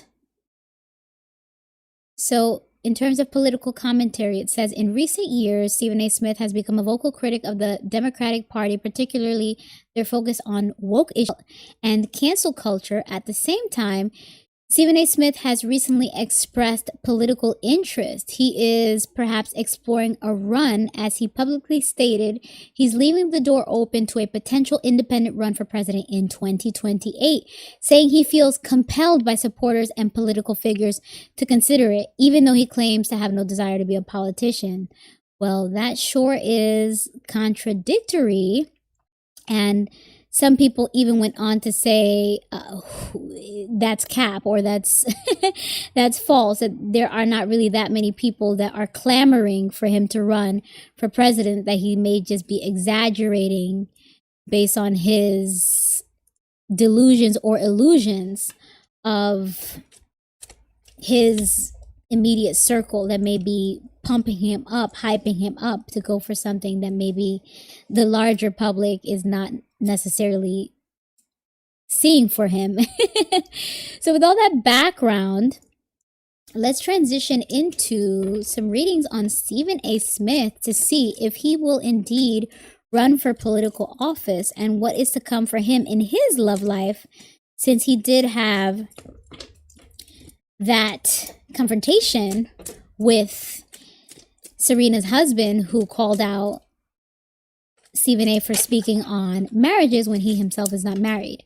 And I believe Stephen A. even had strong opinions. I believe Stephen A. had in the past voiced strong opinions against marriage, similar to someone that we did a reading on earlier tonight, DJ Akademiks. So will be interesting to see what the future holds for his love life. Oh, there is a comment that says, I remember when Stephen A. Smith told the world LeBron James would form a big three on the Miami Heat. That was impressive. Indeed, that was one of the highlights of his career, that he had intel that turned out to be true. So from those kinds of predictions, helped legitimize Stephen A. Smith as a resource or a main source in his field, at that time sports, but now inclusive of entertainment and political media, so, or political takes of entertainment media. So let's see what is to come for Stephen A. Smith in the future, spirit. Let me actually get a fresh shuffle here to energize the deck, since we did do a few different readings with this tonight. Spirit, what is to come for Stephen A. Smith? Will he indeed run for president? And what is to come for his love life? I should actually make it two different readings. So let's do the first question. Will Stephen A. Smith indeed run for president, spirit? Will Stephen A. Smith run for president? Oh, wow. We have the Six of Wands, and this indicates a victory, public recognition, success, some sort of rewards, awards, and accolades, major achievements. So that is indicating that perhaps, yes, he may indeed use his fame, his recognition, his following to transition into some sort of political role, be it presidency, be it something more on the local level, the way Jason Lee did. So very interesting to see that. We have the Empress card indicating abundance, fertility. This is divine feminine energy. This is creativity. So he may be very creative about the way that he chooses to pursue some sort of political position or campaign. But since we did ask about his future love life, this could also indicate someone being pregnant. I mean, we've recently found out that he already has 2 daughters, so perhaps he finds a new relationship, perhaps she bears another child for him, or this could again be connected to his political aspirations where he's carrying a idea and gives birth to this creative idea or vision, and it should be pretty successful based off that previous card. But then we see this Knight of Wands in reverse, and this is someone who is very impulsive, someone that has scattered energy, so they're very frustrated, maybe even angry. This is the energy of someone that is perhaps aggressive and not getting things done in the best way. There's a level of carelessness here because of the impulsiveness that this card carries. So while Stephen A. Smith may have a vision for how he would like to approach his political ambitions, things may not go as he wanted or as he prefers, and that may grow very frustrating to him, and he may get in his own way a bit because sometimes you have to stick things out, push through, change things around, and perhaps he's a little stubborn in his approach. Let's get a few more cards out.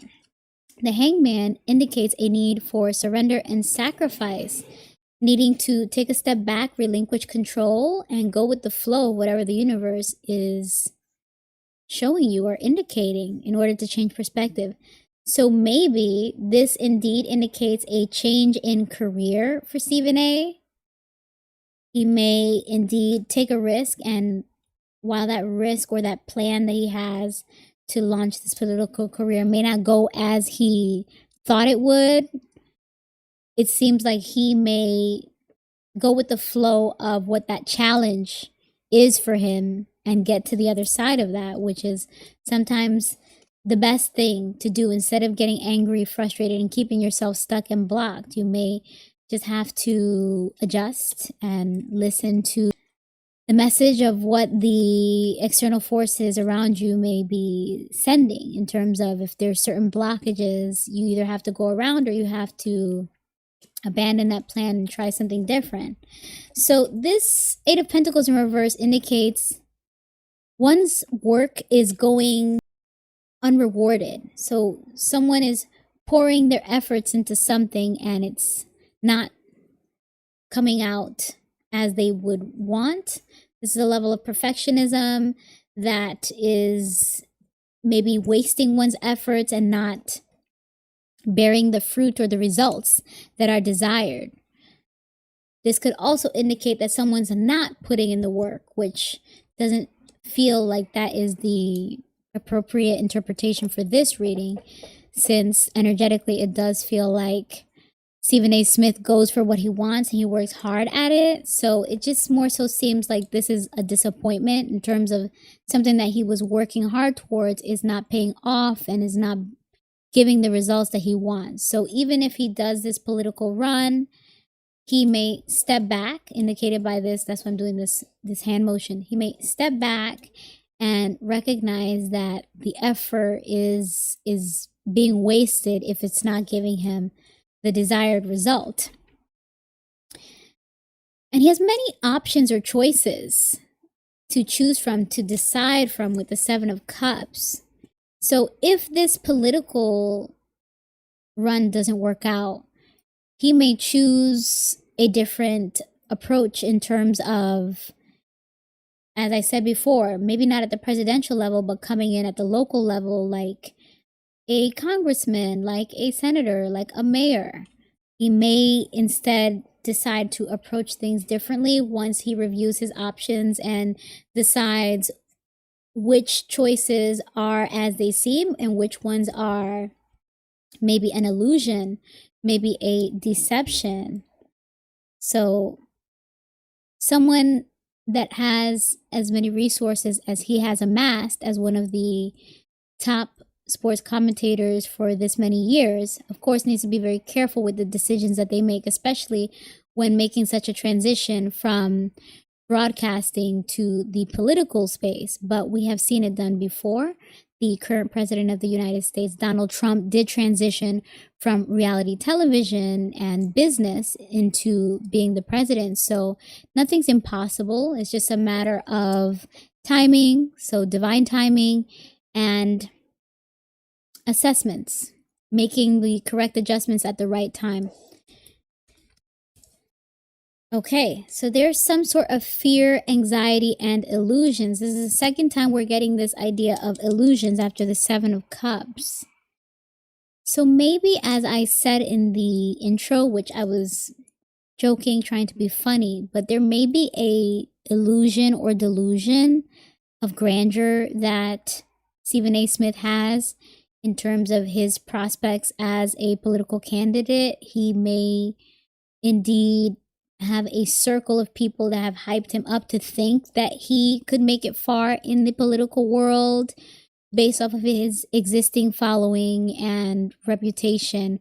But these two cards indicated that it may be just that, illusions, and not reality. It may be a harsh reality that he faces, which is why he ends up so frustrated and angry or disappointed and needing to step back and reconsider all of the effort and the work that he puts into pursuing this goal.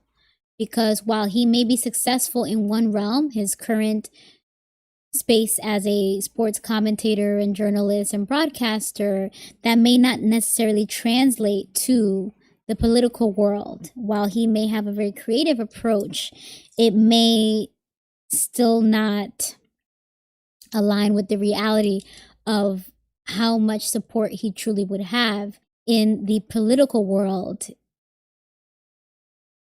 Let me just pull out a few more cards here to conclude this reading. We have the Knight of Cups in reversed. So this indicates someone that is very manipulative and disappointing because they are not trustworthy, they're not reliable, and they may even be a bit jealous. So I don't know if that's someone that Stephen A. Smith encounters in the process of trying to go for this political run, or if he himself has to do some self-work, if maybe he is perceived as someone that is manipulative and untrustworthy by potential constituents, and that's why they don't vote him in.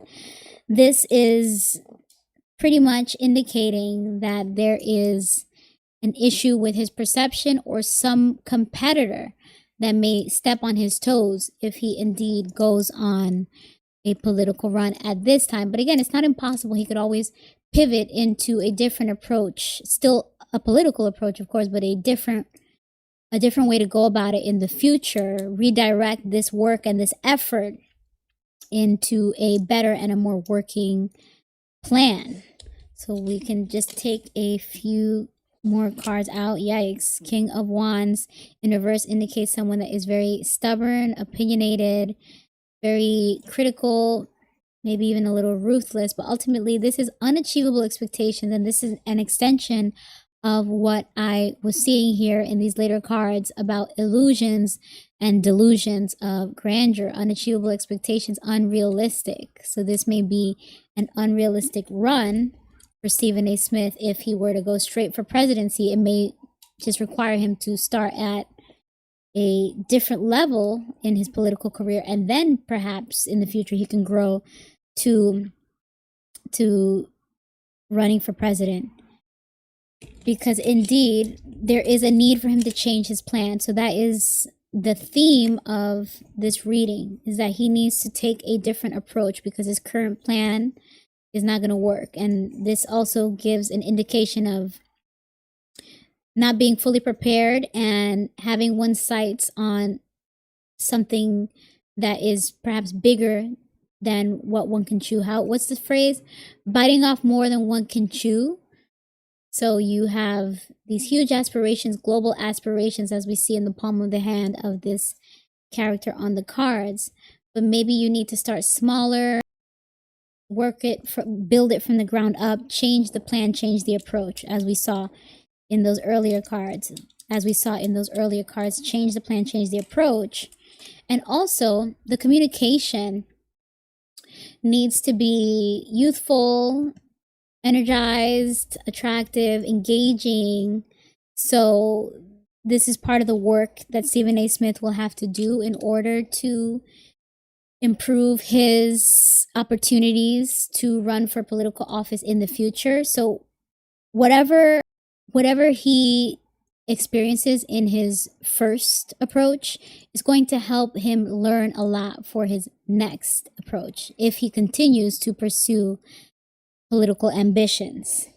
And through that, he may eventually be successful. This first run, though, it seems like it will be more for him to learn from what areas he needs to work on or fine-tune.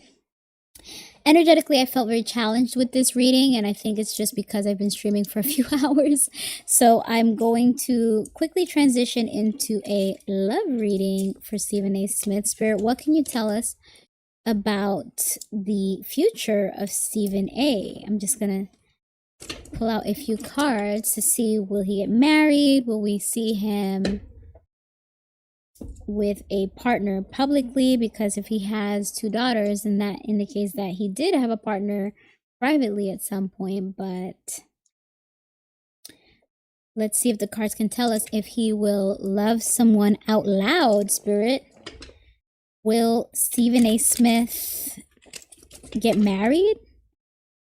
Because people that run for political office, usually when they are trying to fine-tune their image for those kinds of ambitions, they find that having a good family image, so being married, assists them in maybe convincing the audience that they are a well-rounded man that will lead with consideration of not only business and independent matters, but will also have considerations for how does his campaign or how does his leadership affect families. So will Stephen A. Smith perhaps consider a marriage for PR, or will he perhaps get married because of love and true partnership? Let's see if we can get a few cards out about what's to come for Stephen A. Smith's love life. These cards are very thick and hard to shuffle, so I am just giving it a few shuffles here. Spirit, what is to come for Stephen A. Smith's love life? Will he get married? Will it be a true partnership, or is it maybe a PR relationship for him to look more family oriented for his political run, for his political ambitions? So we have the Devil card. Ooh, yikes. Now, upright, this indicates attachments, addictions, bad habits, bad influences, and vices.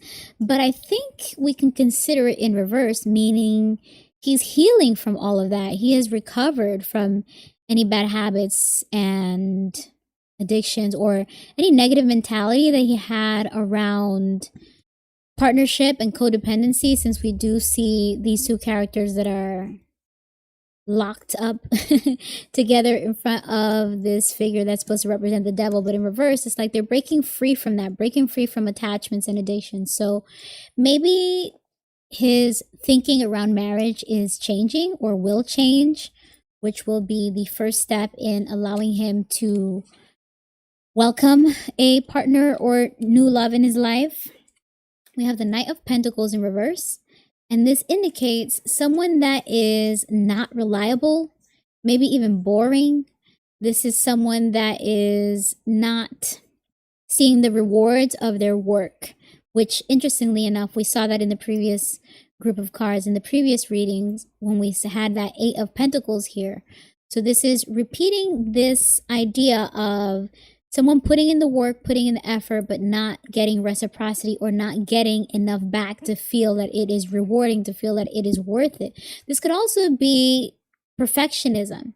So this brings me back to that King of Wands that we saw in the earlier cards that also indicated unachievable expectations. So someone who's a perfectionist may have unachievable expectations, making it difficult for them to find a love partner because they want someone that is perfect. This perfectionist approaches perfectionist mentality. But because this Devil card came out in reverse, it seems to indicate a improvement from the original mentality.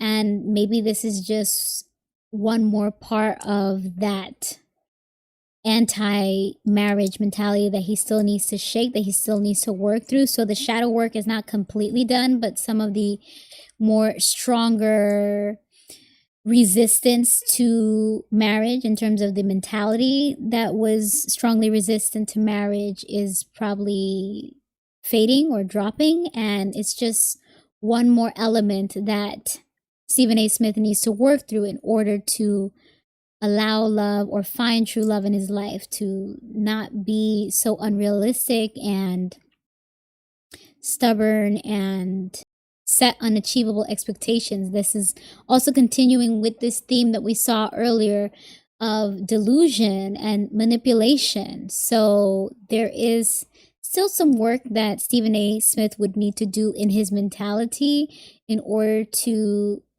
find a true partner, a lifelong love partner that one would marry. So let's see what else to come. And also, perhaps he's boring because he is so committed to his work. So this could also indicate that he would need to make room for love. He would need to prioritize family more if he wanted to make that happen in his world. Oh, we're the Nine of Cups, which indicates someone having a wish fulfilled, getting what they want. So maybe Stephen A. Smith is very content with his single status in life right now. He's not really pushing for a change of that. He probably feels that he will be able to accomplish his political ambitions without marrying, without presenting this image as a family man. So this content energy could indicate that he is not exactly pursuing. This could indicate that he is not really looking for love at this time. Then we have the Queen of Cups, which is someone who is very compassionate, caring, comforting, healing, helpful, and motherly. So I wonder if this indicates that this is the energy that he would like in his life, or maybe he might have a really strong relationship with his mother. I thought that I read somewhere that his mother passed away, but I also read that he has a lot of women in his family that has shaped his, what he says is his respect or his expectations for what he would like to bring to a long-term committed relationship, or what he feels that a woman deserves in a long-term committed relationship.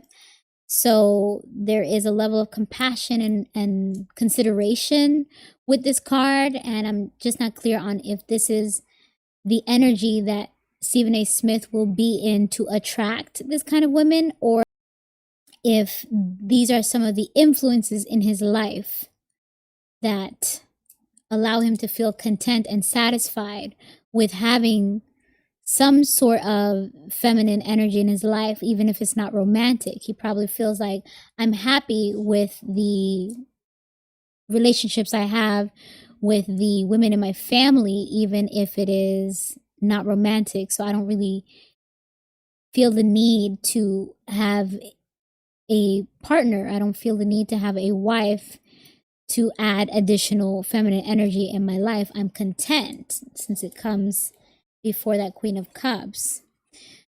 But there is an imbalance. So as we saw earlier, indeed, it may be that Stephen A. Smith pours so much into his work that it does not allow for a relationship, which I did mention on the Knight of Pentacles, and we did see that earlier in the Eight of Pentacles. We did see that in the earlier reading through the Eight of Pentacles. So this imbalance and also impatience may be another area or characteristic that he would have to work on before he's prepared to welcome love into his life, which again, at this time, it does not indicate that he's really eager for that. Knight of Swords energy. So this is someone that's very competitive and driven to succeed. This is someone that is a fast thinker, very quick with their words, someone that is ambitious and competitive. So indeed, Stephen A. Smith is very career focused and still trying to accomplish personal goals at this time. But this could also be a change of lifestyle. So maybe it's on his mind to eventually consider turning into more of a family man in terms of playing that role of husband and the anchor of the household, head of household. But it's something that he, again, has to work on because of this imbalance, because of this prioritization of his career ambitions. Page of Pentacles in reverse. This is someone that is distracted, procrastinating, maybe even greedy. But whatever it is, they are very blocked. They have a hard time progressing with something that they started, something that could have been valuable. So usually this is about a job or a financial opportunity. But in this love reading, it could be having a hard time with getting a relationship off the ground, or having a hard time allowing it to flourish and grow, because of these blockages and this sort of distraction and procrastination, which is an extension of what we saw in these previous cards. He may be so distracted with his career ambitions that he's not able to pour into a relationship to grow it and nourish it as one would need to do in order for it to turn into a true, long-lasting love connection. Oh, but eventually he may find that new love connection, since we have this Page of Cups. Maybe it's with someone younger too, since the Page of Cups is usually indicating a youthful energy. But this is someone that is very curious and focused on new creative opportunities, or they may be feeling artistic and intuitive and stepping into their own feminine energy. So what I just got from this is that maybe his daughters will inspire him or encourage him to find love, to find a partner. They might want that for their household, or that may be a goal that they eventually want to see for their father to stabilize, to experience like what it means to be anchored by a wife or a marriage. So we shall see. Just taking a look at the bottoms. Yeah, it doesn't feel like these are for him. Interesting how many pages were coming out towards the end here. The Six of Pentacles indicating an imbalance in give and take. Someone that is taking more than they give, or someone that's not giving as much as they take. So this lack of reciprocity is an extension of someone that is prioritizing one area of their life more than the other and not giving into the relationship. So while Stephen A. Smith is still in this energy of focusing on his personal ambitions and his career, he is not in alignment for a true love connection. And he seems to be a-okay with that, as we saw from that Nine of Cups. So I think I will leave that there. And hopefully, whenever Stephen A. Smith does want love, he will find it. But for now, he has a love of success and career ambitions and pushing the glass ceiling up in terms of seeing how much more he can accomplish with where he's already at, with what he already has. So good for him, since I believe he signed a big contract or a big deal recently to extend his agreement with ESPN and continue working with them. There was some information, there was some reports saying that he may have gotten one of the biggest deals, or one of the bigger deals that someone in his similar field of coverage of broadcasting has gotten. So good for him. He continues to trailblaze in his own way, and I guess he wants to see how far he can take that before he settles down into a committed long-term relationship such as marriage. So time will tell if we see him running for a political position and settling down. Now, let's transition into the last two questions, which I will try to go through relatively quickly. The last question I had was, since I'm transitioning into a reading on the Super Bowl, who's going to win the Super Bowl, as well as what's to come for Bad Bunny after the halftime, the Super Bowl halftime performance he's about to do next weekend. Someone also requested a reading on Cam Newton, since that is somewhat football adjacent. He's a former football player, and now he is a podcaster and broadcaster, but I don't think I have the energy for that. From the outside looking in, he seems to be a toxic and conflictive character from the clips from his podcast that tend to circulate, I should say. And I'm not sure that I have the energy for that at this hour. So let me at least do the readings on... Let me get my notes back up because I kind of lost track of where I'm at. In my notes, I did say here that if I were to... Okay, let me just start this over. All right, so that was the reading on Stephen A. Smith, looking at what's to come for him with his political ambitions as well as his love life. If I ever do another special like this on people in media, maybe I'll do Bravo producer, host Andy Cohen, sports media personality Pat McAfee, and Charlemagne from the popular Breakfast Club show on the radio. So I already did a reading on his former boss, the queen of spicy talk radio, Wendy Williams. It would be interesting to see in the future what the cards say about Charlemagne. Now, we can transition into seeing who will win the Super Bowl next week between the New England Patriots and the Seattle Seahawks. Let's see if the cards can tell us who's going to win. For fun, of course. This is just for entertainment. No facts, no truth. Just tarot. And the only recognizable face that I know from those two teams, as someone who doesn't follow sports, is Stefan Diggs, which is someone that we've covered on my channel since he is dating rapper Cardi B. And she's been very visible in attending his games and being there to celebrate with him, since they are not only dating, they also share a child that she recently gave birth to.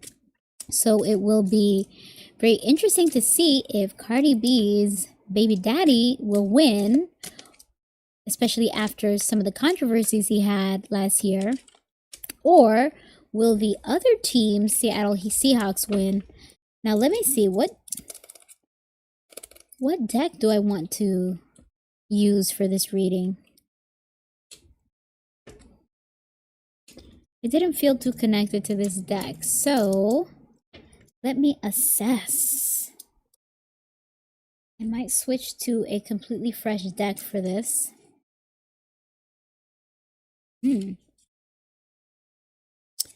is indeed a good shuffle on this. Let me just take a look. Actually, I'm going to go back to this deck for that reading. All right, so let's actually switch to this deck, Spirit. Who will win the Super Bowl between the New England Patriots and the Seattle Seahawks? So first, let's start with the Patriots. Will the Patriots win the Super Bowl? We have the Six of Cups, which indicates someone from the past. So will one of the previous winners win? Maybe the Patriots, since they've won so much in the past, they will win. But the Seattle Seahawks won at some point too. So this is not very clear. I feel like the card popped out before I finished asking the question. So let me actually shuffle and try to get another card out again.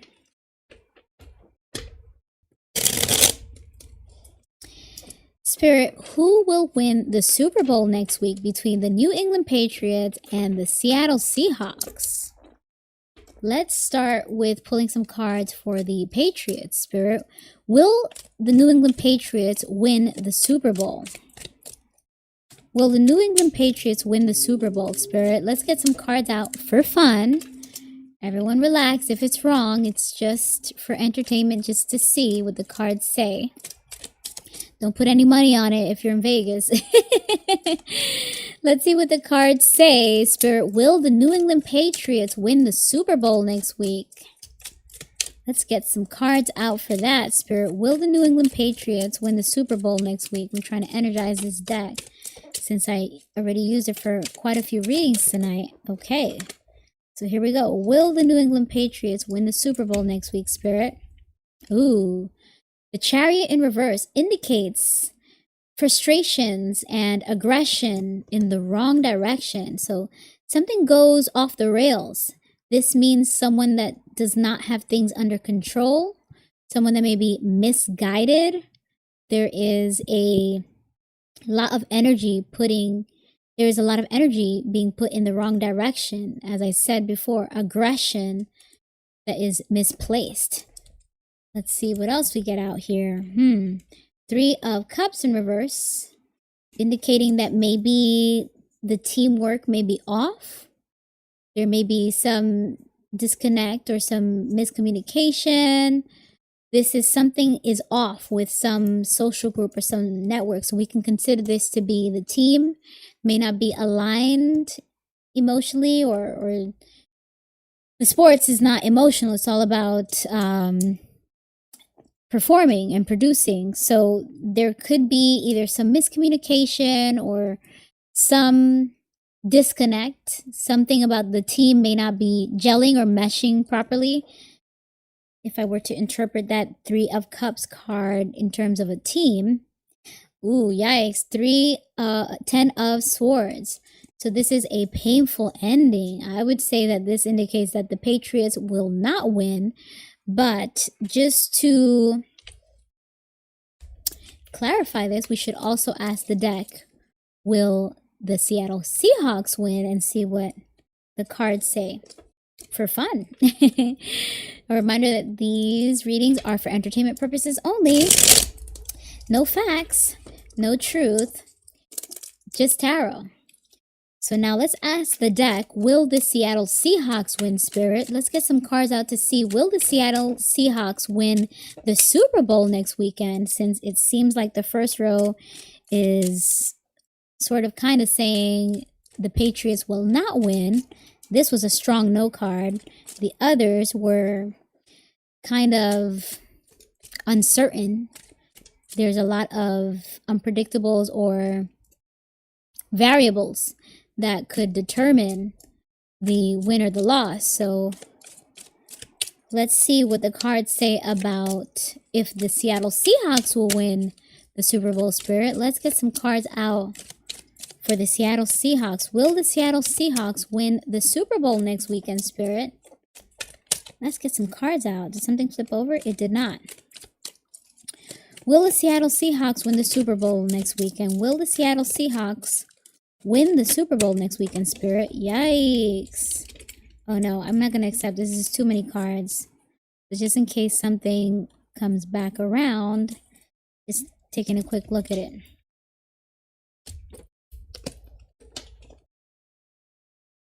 Spirit, will the Seattle Seahawks win the Super Bowl next weekend? Will the Seattle Seahawks win the Super Bowl next weekend? Let's get a few cards out. Oop, too many. Way too many. One more time. Let me just shuffle facing upwards, perhaps.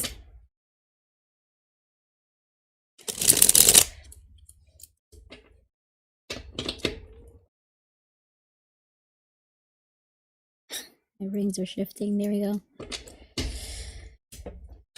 Spirit, will the Seattle Seahawks win the Super Bowl next weekend? Let's get some cards out to see if the Seattle Seahawks will win the Super Bowl next weekend, Spirit. Will the Seattle Seahawks win the Super Bowl next weekend, since the first row of polls indicated that the Patriots will not win? Too many cards again. Will the Seattle Seahawks win the Super Bowl next weekend, Spirit? Ooh, they will certainly fight. So let's see. I don't know if I should consider that upright or in reverse. I will explain both meanings and then we'll see what comes true. So the Knight of Swords upright indicates someone that is very competitive and ambitious. They are driven. They are fast thinking. This is someone that is about that action. So this speed, if we were to consider this card upright, may be something that works in Seattle Seahawks' favor.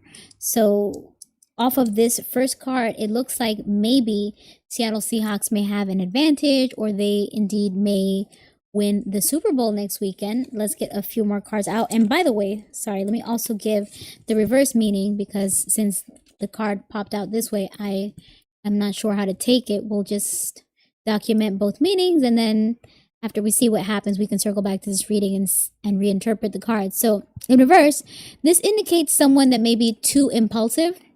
This is someone that is unpredictable. This is someone that is very hasty. So there is a scattered energy, someone that's unfocused and disorganized. So they're not able to accomplish their goals. So either someone is swift and executing with their speed, or the speed, the hastiness may be working against them. This is competition and ambition. This is unpredictable, unreliable, and maybe even violent. This is a level of aggression and scattered energy that may work against the team, which we are trying to, for those of you just joining, we're looking to see what the cards say about who might win the Super Bowl next weekend.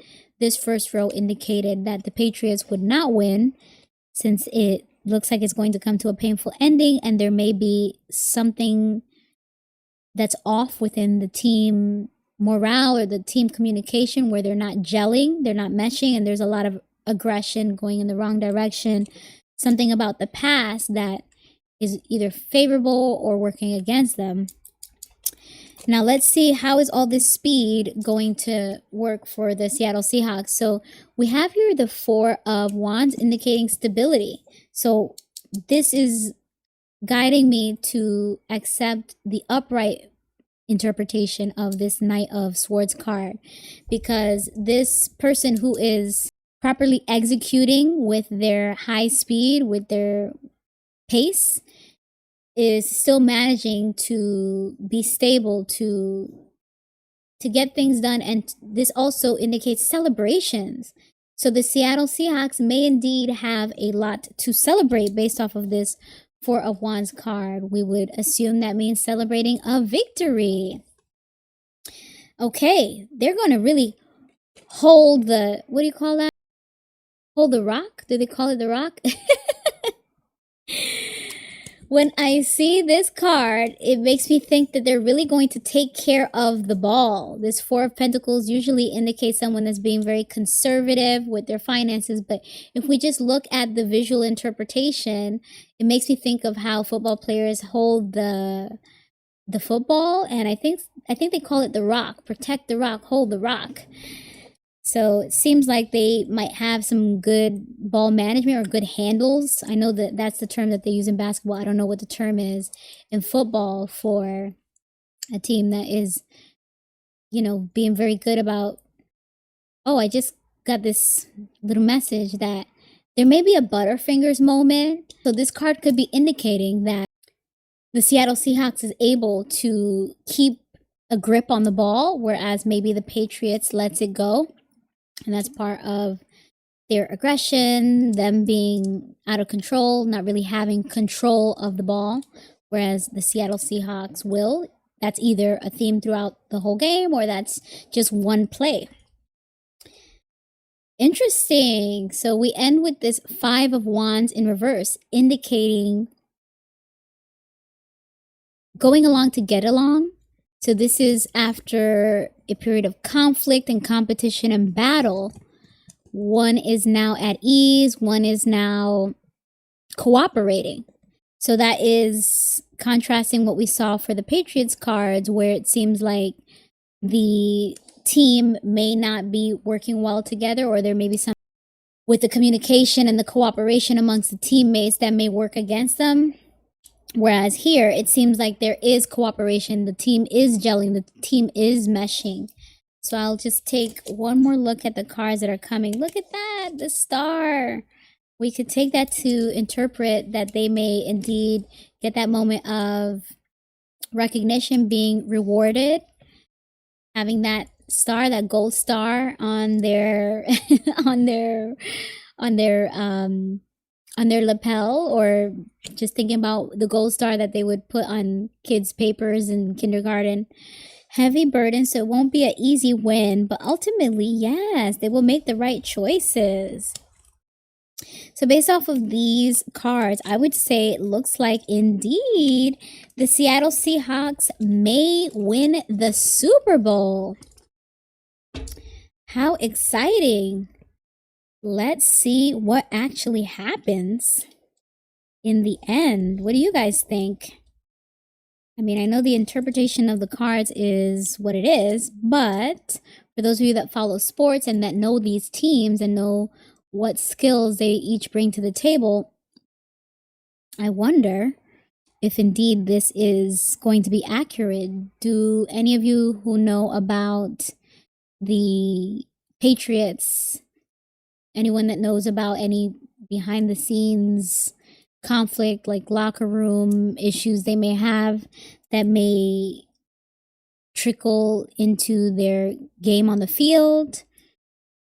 But either way, will be interesting to see what happens. So that is the reading for what may come in this next Super Bowl 50 something, right? Congratulations to both teams for making it this far, because they at least celebrated winning their conferences or their divisions. So good for them. Now let's transition into our last reading for tonight. Okay, these cards are no longer cooperating. Now let's transition into our last reading for tonight on Bad Bunny, the reggaeton superstar artist that will be performing during the halftime next weekend during the Super Bowl. Let's pull some cards out to see what is to come for Bad Bunny. Let's get some cards out to see what is coming for Bad Bunny after so much success. He had a very successful residency in his home island of Puerto Rico last year. Many concerts that he held there, as well as some that he did in Mexico City that were very successful as well. People from around the globe traveled to attend his concerts, and he's a very beloved and successful artist, even though his genre is regional, some would say, because of it being Spanish language music. Reggaeton is Caribbean, urban, and upbeat music that is rapped in Spanish. So it's a combination of rap and other influences. But his music has a global reach, and he has been super successful with his recent albums and performances. So this Super Bowl performance seems to be the cherry on top. Now let's see what is to come for him after the Super Bowl performance. Looks like a lot of money with this Ace of Pentacles. Lots of wealth, abundance, prosperity. This is financial opportunities. It could be one big opportunity or just the abundance that will continue to find him. The abundance of opportunities, the abundance of success, prosperity, especially financial success and prosperity. So good for him. Get it, Bad Bunny, whose name is Benito Antonio Martinez Ocasio, by the way. He is 31. He is a Pisces. I meant to mention that, but the card popped out so quickly. So let's see what is to come for Benito after the Super Bowl. Oh, interesting. The Magician. So he may need to beware of someone that's manipulative. The magician usually indicates someone that may be using their skills or their appeal, their charms, their knowledge in order to maneuver and manipulate. This could be someone narcissistic. So either Benito himself is narcissistic, or he may be doing business with someone that is perhaps deceptive and manipulative. So beware of that, Bad Bunny. This could also be someone that's not maximizing their potential, not using all of their tools, their skills, their resources, not taking advantage of all their opportunities. So an alternative meaning could be that maybe Bad Bunny wants to take a break from all of the career ambitions and creations. While he may be offered a lot of opportunities, maybe he wants to take a step back, take a break from all of that, from pursuing anything new after the Super Bowl. But that's kind of a fumble, right? Because you that's the whole point of having that big stage, that even though it's a nationwide stage, it seems like the Super Bowl also reaches global audiences. That is a moment that one should definitely take advantage of in terms of the exposure and the press that an artist can get, and perhaps release new music. That would be a great time to get on your grind, get on your business, and maximize the capitalistic opportunity that is the Super Bowl. So then we have the Seven of Wands in reverse. And this indicates someone that is thinking of quitting or giving up. They're tired of fighting off attacks and battles, and they are either fatigued or weakened, or choosing their battles, feeling like it's not worth it to keep fighting. This is a losing game. Interesting. So I downplayed what I said here as the alternate interpretation of this card, of maybe wanting to take a break from the industry, maybe wanting to take a step back because of how big of an opportunity being at the Super Bowl is, how big of a financial opportunity it is for an artist or entertainer.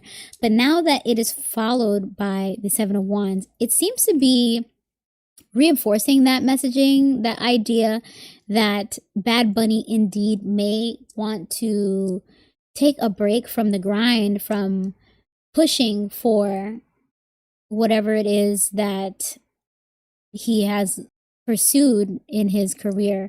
It seems like someone manipulative may try to encourage him to pursue more, and he is probably just not defeated, but maybe drained and fatigued. He doesn't want to continue to hustle, to grind, to push. Now, the Seven of Wands also indicates someone who is on top, that these attackers are trying to knock them down.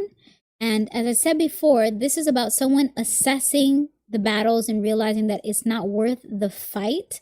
So if this is about some deal, some proposal that turns out to be not in Bad Bunny's favor, it looks like he's just going to take the loss. He doesn't want to go the distance with trying to rectify whatever this financial matter, whatever this business dealing was. Let's get some more information here. Yikes. Yeah, we're seeing this Eight of Pentacles in reverse, indicating that the work that someone put into something is wasted. It's going unrewarded. It's not resulting in the outcome that one wanted or expected. This could also be perfectionism. So this could be an extension of this energy of giving up on something that may not be worth the fight, something that Bad Bunny invested in, worked in tremendously, and now he is saying, well, enough of that. I don't want to continue to pour water into a basket. But this is the third card that is giving me the energy of maybe wanting to take a break from his career overall, wanting to take a break from the spotlight, from entertainment, from being a musician, from being so public. Maybe he's burnt out. Maybe he wants to take a break for creative reasons. Sometimes when you are touring or performing your body of work, and then you have something as big as a Super Bowl where you review your whole catalog and you're going to give that big performance. After that, maybe you just need some downtime to remove any creative blocks and start fresh, because that is probably a very important part of what he does as a musician, is the creative fulfillment he gets from it. So that may be why he decides to take a step back, to take a break, even though the financial opportunities are very enticing. He is perhaps burnt out. That's what I'm getting from these cards so far, but let's continue to see what the cards are saying. Page of Swords. This could be legal issues and bad news, but this usually indicates someone that is immature about their communication or their thought process. So this could be someone that is defensive, which we're seeing that idea repeated from this earlier card when it was upright. This indicates someone that's playing defense, trying to protect their position at the top. This is someone that's incompetent. This is someone that's careless with their words. This is someone that is just letting the noise pass. I hope you guys don't hear that. There's like an ambulance or a siren that's passing by. But yes, this is someone that is not the best communicator. And maybe this indicates that Bad Bunny may say something that doesn't work in his favor, or someone may bring some message to light that doesn't work in his favor. Let's remember that there's this potential for this card to indicate bad news or legal issues, which I definitely hope that is not the case for you, Benito. Let's see what else we have here. Ooh, Knight of Wands. This is a very frustrated and scattered energy. We're seeing the repeat of this idea of carelessness. So if you're in this energy of being over something or needing to take a break because you're so burnt out, you are so fed up that you're not even careful or tactful about how you communicate that you want to get out of it. And your energy, your actions may even be a bit aggressive and hasty and frustrated. This is about someone who's impulsive. So if he does take a decision to take a break from entertainment and music, seems like it's going to be very hasty, it's not going to be something that's thought out. It's going to be purely out of this emotion and energy, and not fully thought out, and not articulated to the best of what it could be. So this would really truly be a decision that he takes off the strength of how he feels, not necessarily because he thinks it's the best business plan. Let's get more information here. Yikes, the King of Swords. I'm really surprised to see all these reversals. King of Swords in reverse indicates someone that is manipulative, a strategist. This is the second time we're getting manipulation here. Manipulative and somewhat of a sweet talker. So they're good with their words and they're very studious. They use their wisdom and their intelligence to hatch a plan, to plot on people. I wonder if this is someone that Bad Bunny may be doing business with, or he himself has some internal work to do. I'm really surprised to see these reversals. We've mostly had reversals for the majority of this reading, especially after what seemed to be the indicator of really good positive financial opportunities, which motivates most people. But maybe Bad Bunny has so much money that he is not even motivated by that. He has a different calling. But I'm concerned about this idea of manipulation being repeated. Manipulation, carelessness, and defensiveness. What's that about? Yikes. Depression. Temporary depressions, of course, with the Sun card in reverse. But there is a lull, an energetic lull that Bad Bunny may experience. Yikes. I guess sometimes that happens when someone is peaking, when someone reaches the heights of something. They may get bored with it. They may have experienced such a rush of emotions that now they're having withdrawals. This could also indicate someone that was too optimistic and had unachievable expectations or was being unrealistic. So there may have been some disappointment that led to this lower energy, that led to this depressed energy or this discouragement. So I am so surprised to see that. Oh, that's a positive, some new passion. So yeah, after taking time to step away from the industry and work through whatever this manipulative character is, or this disappointment and discouragement, especially in regards to not getting what someone worked for, or not having the energy to fight and feeling very careless with one's words and one's energy. At least this Ace of Wands indicates a new passion. This is the excitement and inspiration around some new opportunity. So that is positive. This Queen of Cups is someone that is codependent and needy. This is a water sign card. This is a Cancer card, which we know that Benito is a Pisces. But I wonder if this is someone in his life that may be codependent on him. Is this maybe a motherly figure or some feminine energy that he himself has internally, or someone that he's dealing with that is not very emotionally available? Because this indicates someone that could be emotionally withdrawn, unstable, they could be moody, they could even be insecure. So if he is dating someone, which publicly it doesn't seem to be the case, but if he is privately dating someone, maybe this is someone that causes some conflicts in his life privately, or something to do with a matriarch in his life, like a mother or an aunt or a sister. I believe he only has brothers though. So I wonder who that is pointing to. Someone in his life, someone he will meet, or some energy within him that is emotionally withdrawn, which kind of is an extension of some of the earlier cards we saw. Oh, completion and diligence. Okay. So eventually he will get back to work and... Oh, wait a second. He might take one more payout. He might take one more deal, and then he would perhaps decide to bring his musical career to an end. This World card indicates a sense of completion and feeling accomplished. And when we see this Knight of Pentacles card, this is someone that is productive, efficient, responsible, putting in the work, sticking to a routine in order to accomplish their goals. But if we look at it visually, this is someone that is either proposing a deal or taking a payment.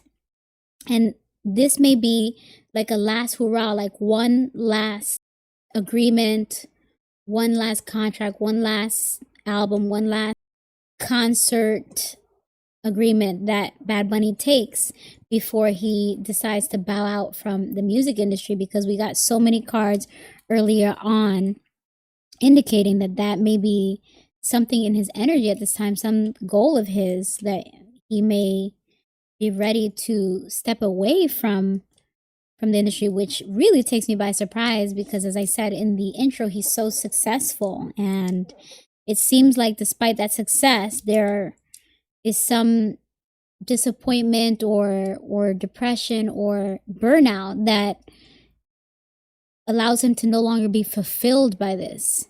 So maybe he wants to go back to a simpler life. Maybe he has accomplished everything that he wanted to with his musical career, and he has other passions that he wants to explore.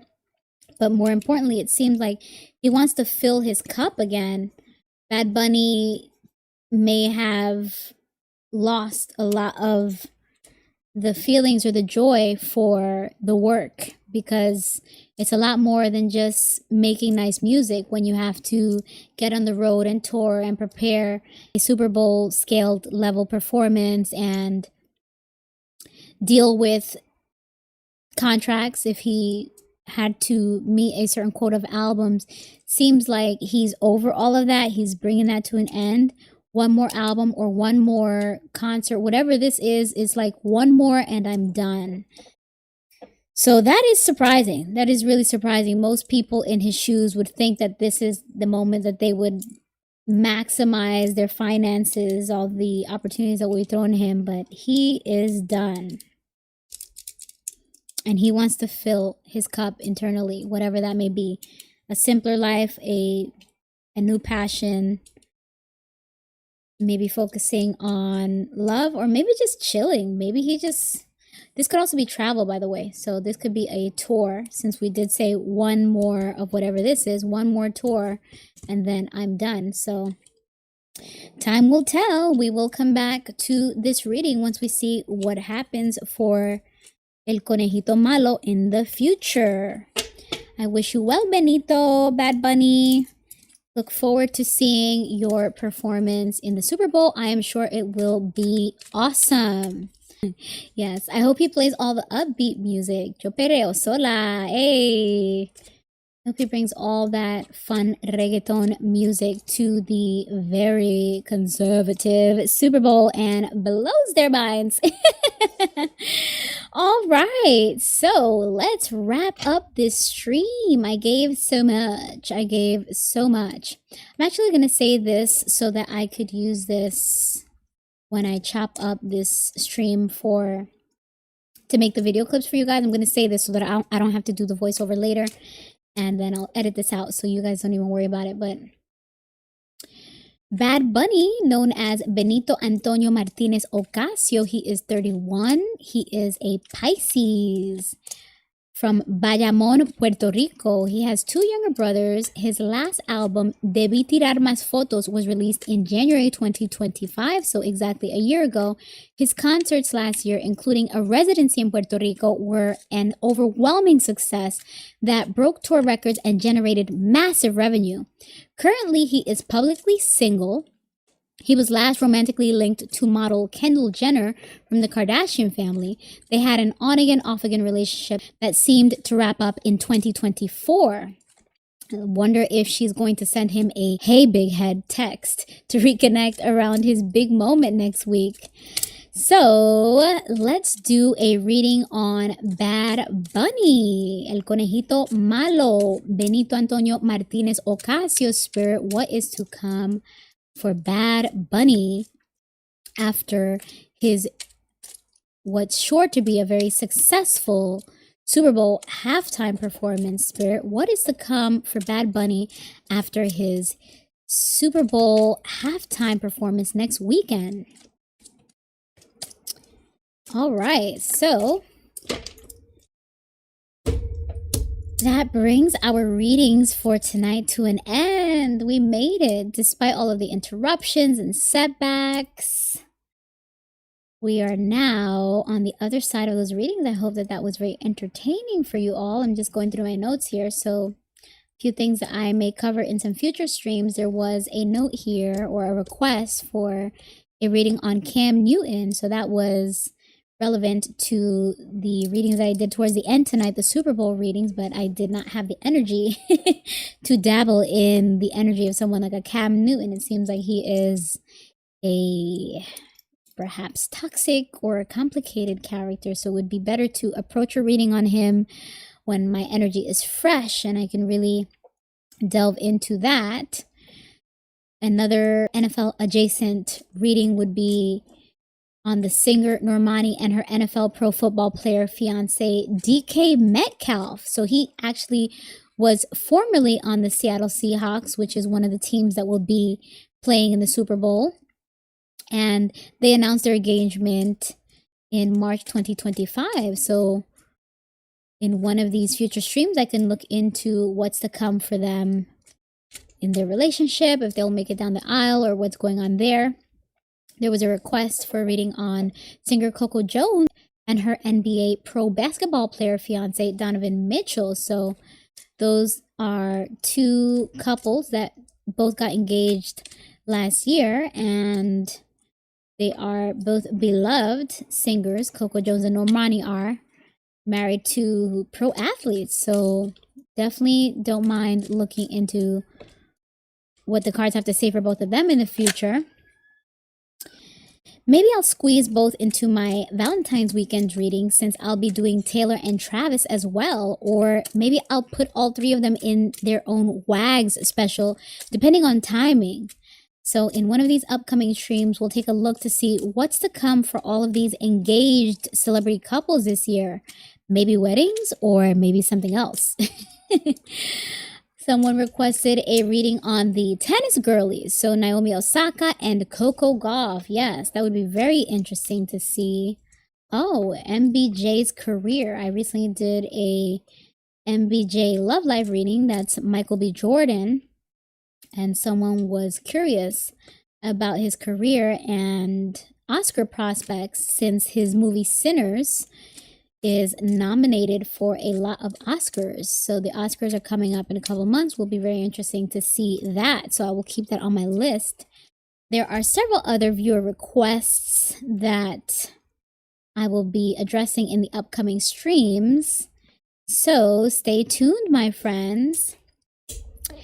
All right. Well, I hope that you all enjoyed the readings tonight. I certainly enjoyed sharing in this space with you and sharing these messages to entertain you or to lend any guidance. Perhaps if any of those celebrities tune in to see what the cards said. But make sure you guys like, subscribe, and follow to be notified of when I do these streams. And of course, be in touch if you would like a personal reading. The link is in bio. Thank you all for your likes, for your hearts, for your support. Big hearts right back at you as a small and new creator. It means so much. So thank you so much for your support. I really appreciate it. And with that, I wish you all abundance and illumination. May divine light radiate through your life. Keep shining. All right.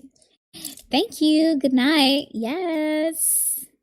Everyone loves the nail color tonight. Thank you. Okay. All right. Have a good night, guys. I'm going to chop up this stream because there were a lot of interruptions, and then I will make it accessible. Then I will do the timestamps. Give me a couple business days. Okay. Enjoy the Grammys tomorrow. And apparently Cardi B is on Saturday Night Live tonight. So hopefully that is funny and entertaining for you all. Because the readings that I've done on her have been very beloved on this channel.